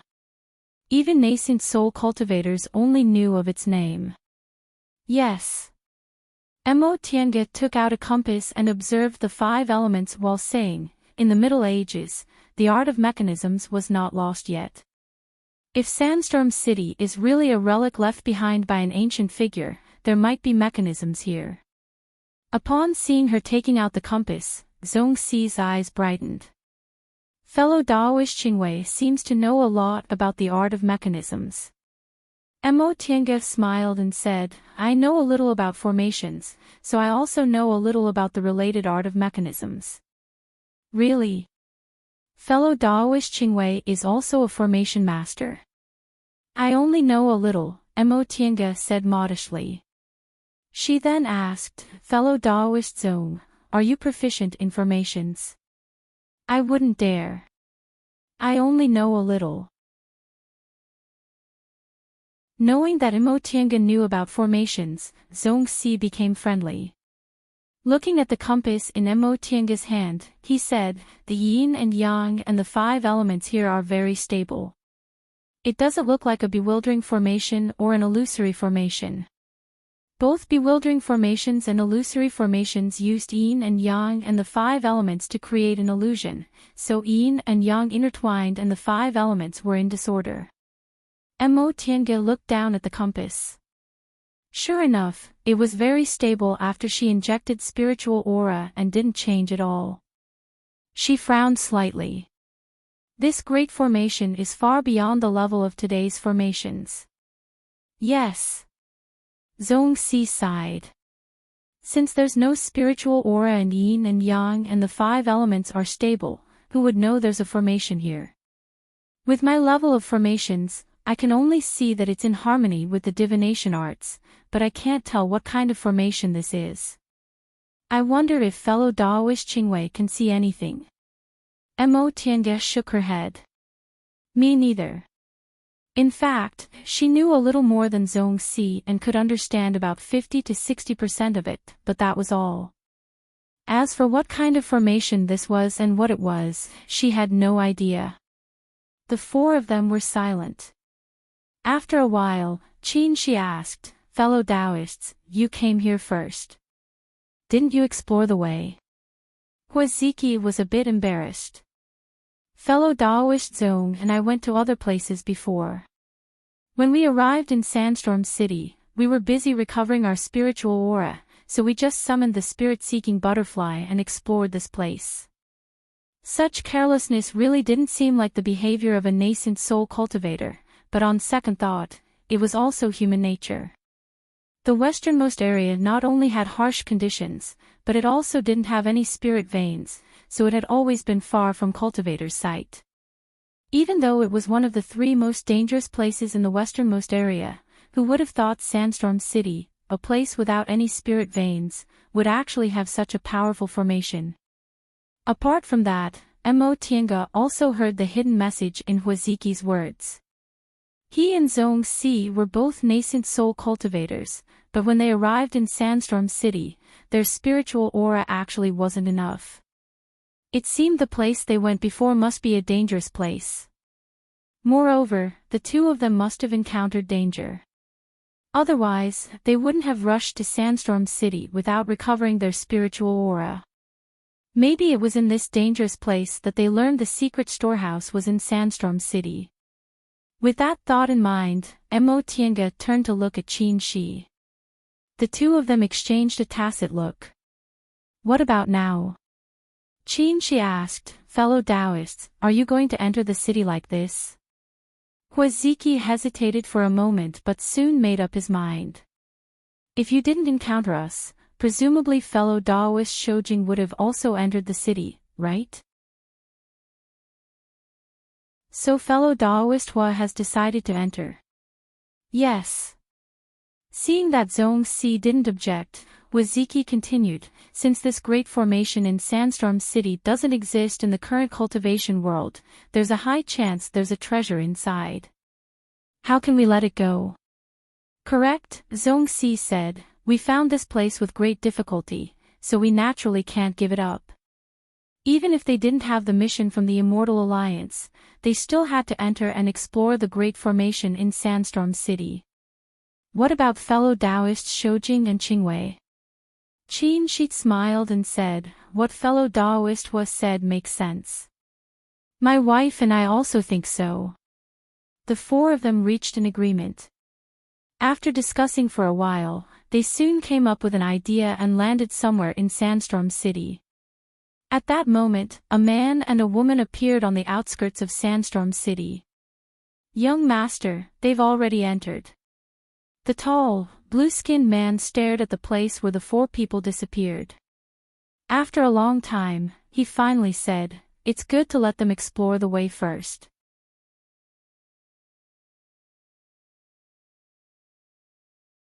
Chapter 539. Looking down from above, Sandstorm City was a bit big, but with the speed of nascent soul cultivators, even if they flew slowly, 1 hour was enough for them to circle around the city. However, they couldn't just fly in the sky if they wanted to find the hidden secrets of Sandstorm City. They had to come down and search slowly. Not only were there many sand buildings and mounds in Sandstorm City, but they also formed a formation. If they searched like this, it wouldn't be a matter of a few hours. The 4 of them entered the city. After walking for a while, Huaziki's red-eyed monkey still hadn't come back, and the 4 of them got lost. Now, the 4 of them realized they still underestimated Sandstorm City. Such an exquisite formation that didn't need spiritual aura to trap 4 nascent soul cultivators was simply unheard of. After confirming this, the 4 of them discussed for a while and decided to draw a map of Sandstorm City first. For cultivators who could fly, drawing a map was also simple. They just needed to fly in the air and draw it. But after doing so, the 4 of them were shocked again. This great formation not only interfered with divine senses, but also affected their eyesight. They could see clearly, but when they tried to remember it, they couldn't remember what it looked like. Now, the 4 of them realized Sandstorm City wasn't an ordinary distant past-era relic. If this place was really a treasure trove of a great ancient sect, that sect must be very powerful. Hua and Zhong were very excited to come to this conclusion. Their cultivation levels were very ordinary. It had been hundreds of years since they advanced to the nascent soul realm, but they hadn't been able to advance further. If they could find some treasures here, it would be a great fated chance for them. Mo Tiange and Qin Shi, on the other hand, were worried. After what happened in the Sea of Returning Ruins, they felt that distant past relics weren't something to be trifled with. Not to mention the danger in the vermilion bird sacrificial temple, the deification refined corpse they accidentally released would have killed them on the spot if they were one step slower. However, they also understood that opportunities and dangers coexisted. If they didn't dare to take risks, they would miss their fated chance. Besides, they were here to find Xiao Xilan's remains. As a nascent soul cultivator, the place where Xiao Xilan died must be a dangerous place, so they were mentally prepared. If we can't draw a map, what should we do? Huaziki asked after calming down from his excitement. Qin Shi pondered for a while and said, then we'll take our time. Fellow Taoists, are you in a hurry? Huaziki shook his head. When we handed in the task, we didn't specify a return date. However, Celestial Alliance is facing a huge battle and it isn't good for them to not return. Then does fellow Hua have any other methods? Huaziki and Zhongxi looked at each other and finally nodded. Then we'll do as fellow Daoist Shoujing says. Although the current situation was tense, to be frank, even if the Immortal Alliance collapsed, as nascent soul cultivators, where couldn't they go? It was good that the Celestial Alliance was there and they had many low-grade cultivators to serve them. However, in front of a huge opportunity to advance, it was insignificant. After a short pause, Huaziki continued, fellow Taoists, this sandstorm city is so big that it would take too long to search step by step. Qin Shi remained calm and asked, then what does fellow Daoist Hua think? In my opinion, why don't we split up and look for him? If we find him, we'll inform him. Qin Shi glanced at Imo Tiange then nodded. All right. Huaziki smiled. Brother Zong and I will go south, and you two will go north. What do you think? No problem. The four of them exchanged sound-transmitting jade talismans and split up to search. When Huaziki and Zhongxi were far away, Mo Tiange asked, Senior Marshal Brother, they did it on purpose, right? Qin Shi smiled. Why do you think so? Mo Tiange said, they have the map of the storehouse in their hands, and they might have found specific information about the treasures, but we don't have anything. Since there's no danger here, why would they drag us along? Qin Shi nodded. What you said makes sense. Mo Tiange continued, besides, Senior Marshal Brother, you're in the middle stage, so it's not a problem for you to deal with a few early stage cultivators. You're far stronger than them, so if you find the treasures, you should at least divide them equally, right? This might not be fair to them. Right. Qin Shi nodded again. He and Huaziki only knew each other, but they weren't friends. They had all the information about the storehouse, so how could he be willing to share the treasures with them? He pulled them along because they came at the right time, and he wasn't sure if there was any danger, so he might as well bring them along to increase their strength. If there was really no danger, he didn't need to inform them. If their strength exceeded theirs, it wouldn't be too late to ask for their help. Huaziki's plan was very good, and the two of them had nothing to be angry about. They came here for Xiao Xilan's matter, so it was just a coincidence that they ran into them. Then, Senior Marshal Brother, are you willing? Once they realized there was no danger, they left us behind. Qin Shi chuckled and looked at her. You're the one who's not willing, right? Of course. Mo Tiange said without hesitation, it's fine if they don't know. They pulled us into their group, but now they don't want us to get involved. How could they let us off so easily? Of course not. Qin Shi smiled. How could there be no danger here? When the time comes, they'll have to call us obediently. Right. Mo Tiange also smiled. That Senior Xiao was a member of Xuanji School. She was proficient in formations, but she also died here, so this place is definitely not simple. So, let them be. Qianxi's smile was a bit cold as he stared at the place where Huaziki and Zhong Tiange disappeared. When they hit a wall, they'll naturally inform us. Even if they don't have time to inform us, no matter how big this sandstorm city is, we'll be able to find the place of the accident as long as we spend some time.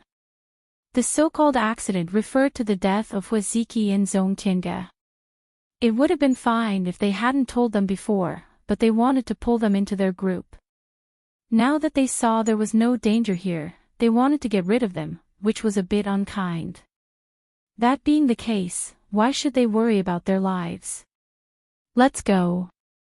Let's take advantage of this time to walk around and see what's going on in Sandstorm City. He believed that Tiange's attainment's informations weren't inferior to Zhong Xi's.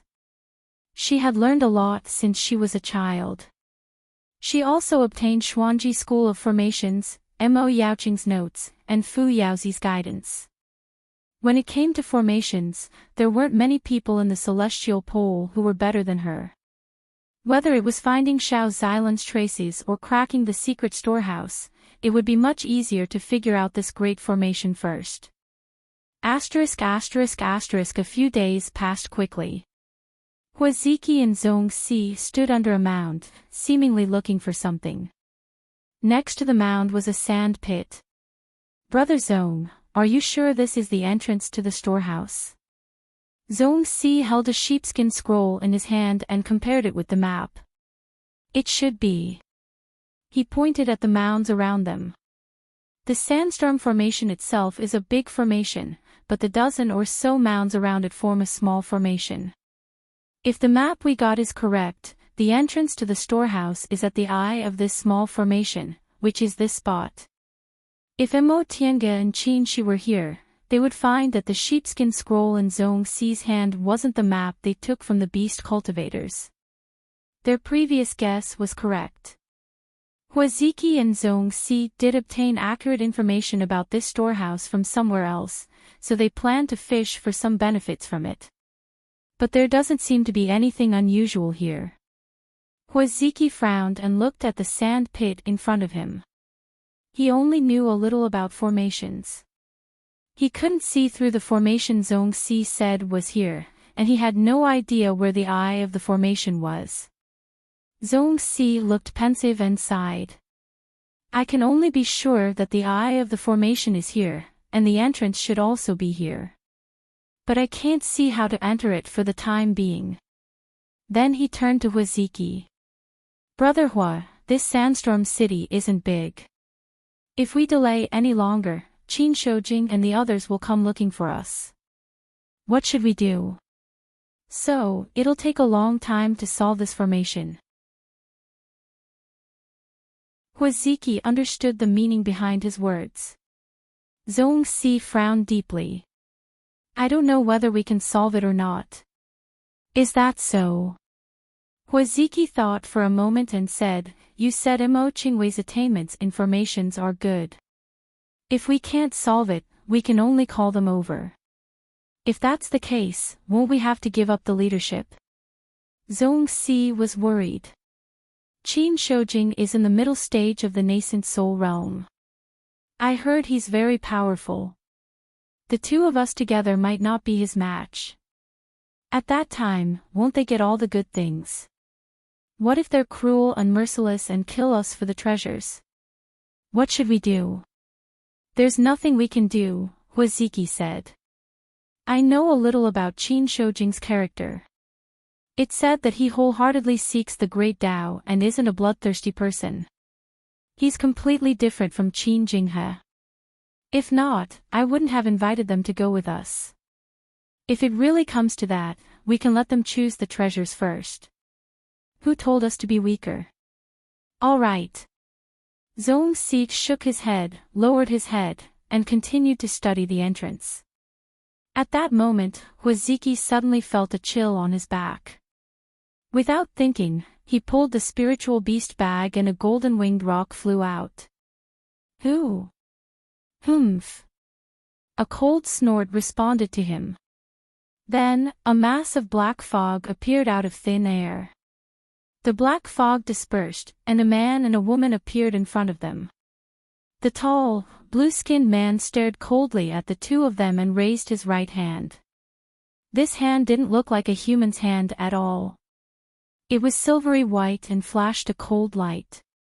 It was actually a fake hand made of metal. At this moment, a dead butterfly lay in the palm of this fake hand. Huaziki was furious. Just now, his spirit-seeking butterfly sensed spiritual aura fluctuations, then it lost track of them. It was actually killed by this man. He was a disciple of the spiritual beast sect, and his spiritual beasts were his companions. Seeing his spiritual beasts killed, he was instantly furious. A long black whip appeared in Huaziki's hand. The golden-winged roc let out a cry and stared fiercely at the two devil cultivators in front of it. Zhongxi also put away the sheepskin scroll.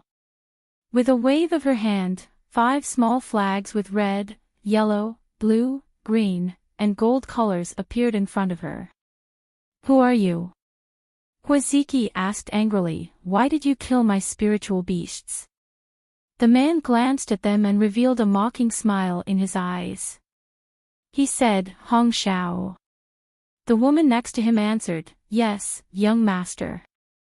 Mo Tienga, who was calculating formations, suddenly raised her head and looked in a certain direction. Senior Marshal Brother, to the south of Fengsha City, spiritual aura surged and intertwined. It seemed something had happened.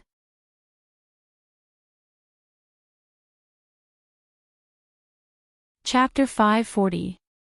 Huaziki was delighted when he received this task. Now that the Immortal Alliance was at war with the demonic cultivators and the demonic cultivators, he would inevitably be involved if he stayed in Kunwu. There were only 3 nascent soul cultivators in the spirit beast sect, and he was the one with the lowest cultivation level. Now, not only could he legitimately leave Kunwu Mountain and stay away from danger, but he might also get a fated chance and advance in one fell swoop. Coincidentally, Zhongxi, who carried out this task with him, had known him for several years and had a good relationship with him. On the surface, he and Zhongxi didn't seem to have anything in common. One was a nascent soul ancestor of a large sect with tens of thousands of years of history, the other was an elder of a small sect who barely advanced to the nascent soul realm and struggled to maintain his orthodoxy. One was young and had a bright future, while the other was about to die. But in fact, Huaziki felt that their situations weren't too different. He was more than 700 years old, which was half of the lifespan of a nascent soul cultivator, but he was still stuck in the early stage of the nascent soul realm. He couldn't even cultivate to the peak of the early stage, let alone advance. It wasn't easy for cultivators of the spirit beast sect to help their natal spiritual beasts advance. Many seniors with outstanding aptitudes stopped at the early stage of the nascent soul realm. His aptitude was only above average, so his advancement to the nascent soul realm surprised many of his fellow disciples. His aptitude was ordinary, and his cultivation level was stagnant in the past 200 years. Although he was the respected Grand Elder of the Spirit Beast sect, in the eyes of the head ancestor, he was no different from the head of the sect who took care of chores. The only difference was that his cultivation level was higher and he was more presentable. If there were no accidents, he would be stuck in the early stage of the nascent soul realm until he died, just like most nascent soul cultivators. But how could he be willing to give up? As long as there was a chance, he wanted to advance to the middle stage of the nascent soul realm even at the risk of dying.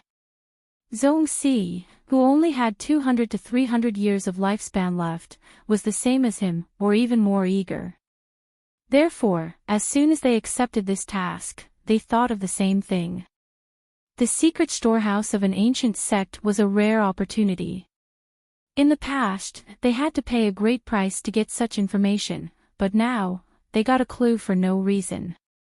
In the eyes of others, the map was too vague and it was difficult to find the place where the treasure was hidden. The westernmost area was desolate and didn't even have a spirit vein, so it wasn't a good task.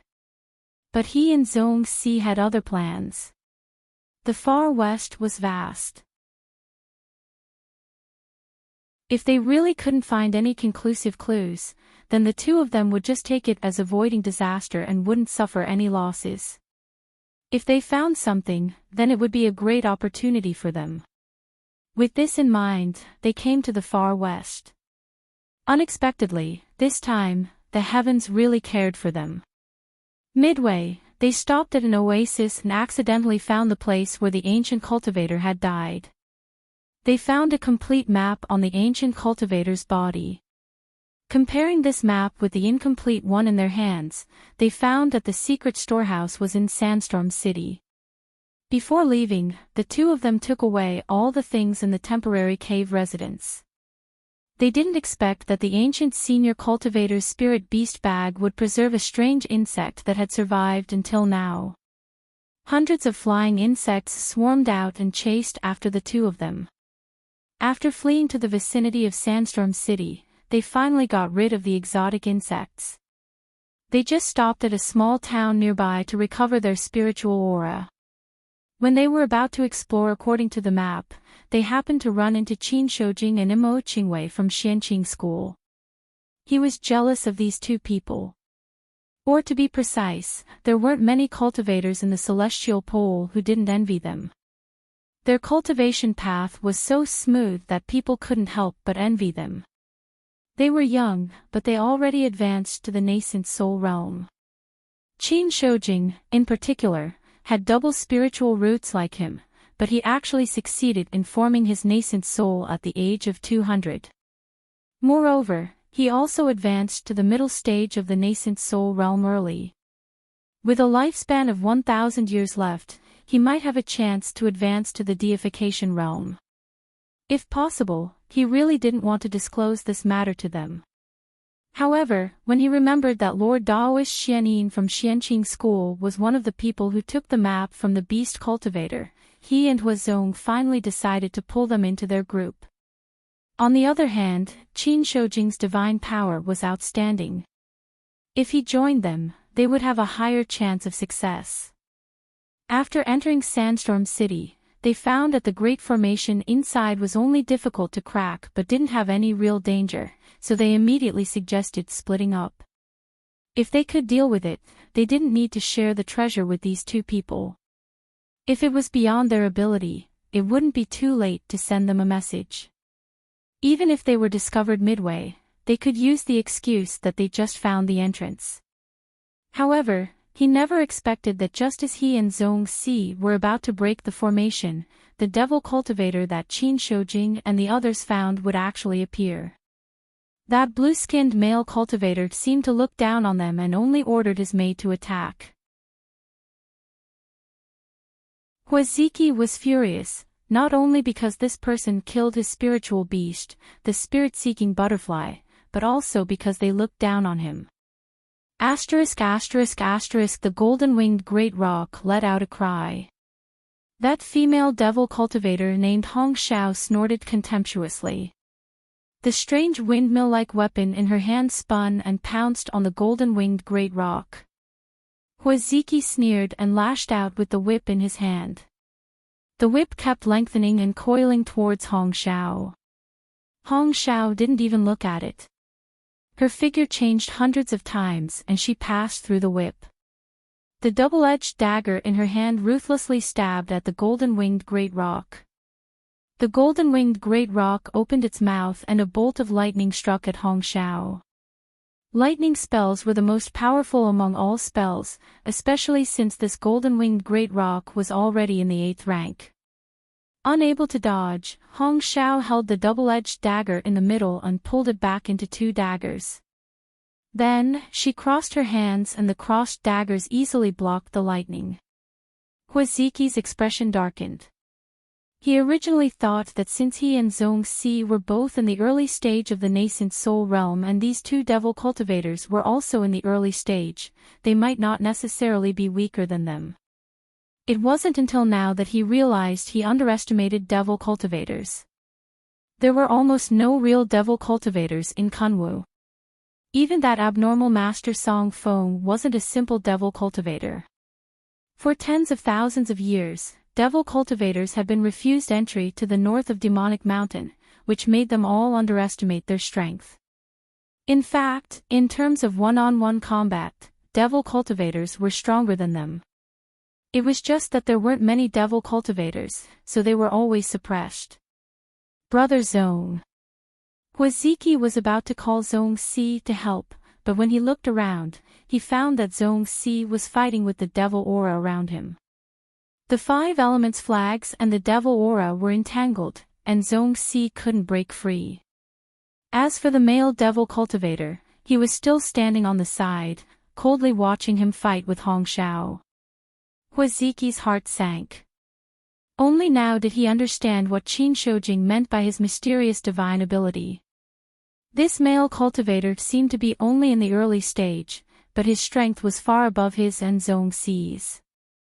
He couldn't help but regret. Why did he want to take the treasure for himself and send Qin Shoujing and Imo Qingwei away? If the 4 of them joined forces, they could definitely defeat these 2 people. But it was too late to regret. He could only hope that Qin Shoujing and Imo Qingwei could detect the spiritual aura fluctuation and arrive in time. Just as he was thinking about this, he suddenly felt pain in his chest and his spiritual breath became chaotic. His natal spiritual beast, the golden-winged great roc, was stabbed by Hong Shao. The golden-winged great roc rolled down from the sky after its wing was stabbed by a dagger. It managed to stabilize itself and cried at Huaziki. An 8th-rank spiritual beast already had spiritual intelligence. The golden-winged great roc was asking him for help. Seeing that his spiritual beast was injured and couldn't resist, Huaziki lashed out with his whip towards Hong Shao. Under his interference, Hong Shao had no choice but to retreat. At this moment, the male cultivator who had been standing in the air all along suddenly looked towards the north. We can't delay any longer. With that said, the silver fake hand suddenly expanded and reached towards Zhong Si. Ah! Hearing the scream, Huaziki turned his head and his expression changed dramatically. That male cultivator's fake hand crushed Zhong Si's head just like that. Even his nascent soul couldn't escape. Fear welled up in his heart. Without much time to think, he teleported to the golden-winged great roc side and put it into the spiritual beast bag. Then, he turned into a ray of light and fled into the distance. Want to escape? The male cultivator snorted coldly. A giant hand suddenly appeared in the air and ruthlessly squeezed towards Huaziki. Ah, this time, it was Huaziki who screamed. His body was squeezed into a pile of flesh. Even his nascent soul, which had just escaped, couldn't escape in time and was squeezed into a mist of blood. The mist of blood dispersed. The male cultivator wiped the blood on the fake hand he took back. Young master. The maid Hong Shao picked up the 2 people's things and offered the sheepskin scroll. The male cultivator took the sheepskin scroll and said, "Let's go." Not long after they left, 2 rays of light appeared in the sky and quickly landed. Seeing the ground full of flesh and blood and Zhong Si's headless corpse, Qin Shi frowned. We're late. Sensing the spiritual aura fluctuation, the 2 of them immediately rushed over. However, Fengsha City wasn't big, but it wasn't small either. Even if the 2 of them flew at their fastest speed, it still took them less than an hour to reach the spiritual aura fluctuation. Huaziki and Zhong Si were already dead. Looking at the pieces of flesh scattered on the ground, Mo Tiange endured her disgust and said, "These 2 people are really ruthless." She'd seen many corpses, but she'd never seen such a disgusting one. The people she was joking with a few days ago turned into a pile of flesh just like that. Qin Shi glanced around, bent down, and picked up a palm-sized piece of metal from the sand. He weighed it and said, "This is black gold." Black gold. Mo Tiange was surprised. Black gold was a precious material for refining tools, especially suitable for forging swords. It was relatively common in ancient times, but it was rare nowadays. For sword cultivators, 1 or 2 pieces were hard to find. They once saw it in a secret place in ruins of NC, where cultivators from ancient sects used it to make mechanisms. How could he just pick up such a precious thing so casually? It seems to belong to those two, Qin, she said. This piece of black gold was shiny and didn't look like it was left behind from ancient times. Mo Tiange took the piece of black gold from his hand and looked at it carefully. She said, "This piece of black gold is cut very neatly and has almost no impurities. It doesn't seem to be a simple material. And, if it's a material, it might be something from ancient cultivators." Qin, she suddenly noticed that Mo Tiange's expression became very strange, so he asked, "What's wrong?" Mo Tiange gave him the piece of black gold. "Touch it." As soon as Qin she touched it, he discovered that there were very fine engravings on the surface of the black gold piece. The two of them looked at each other.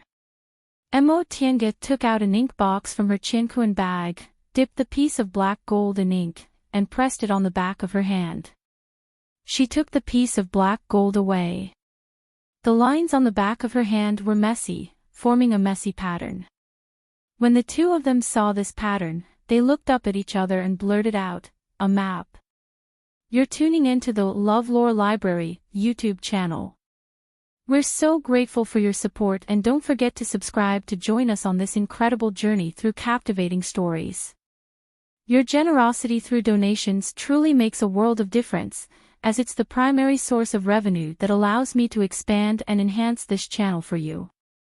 Thank you from the bottom of my heart for being a part of this adventure.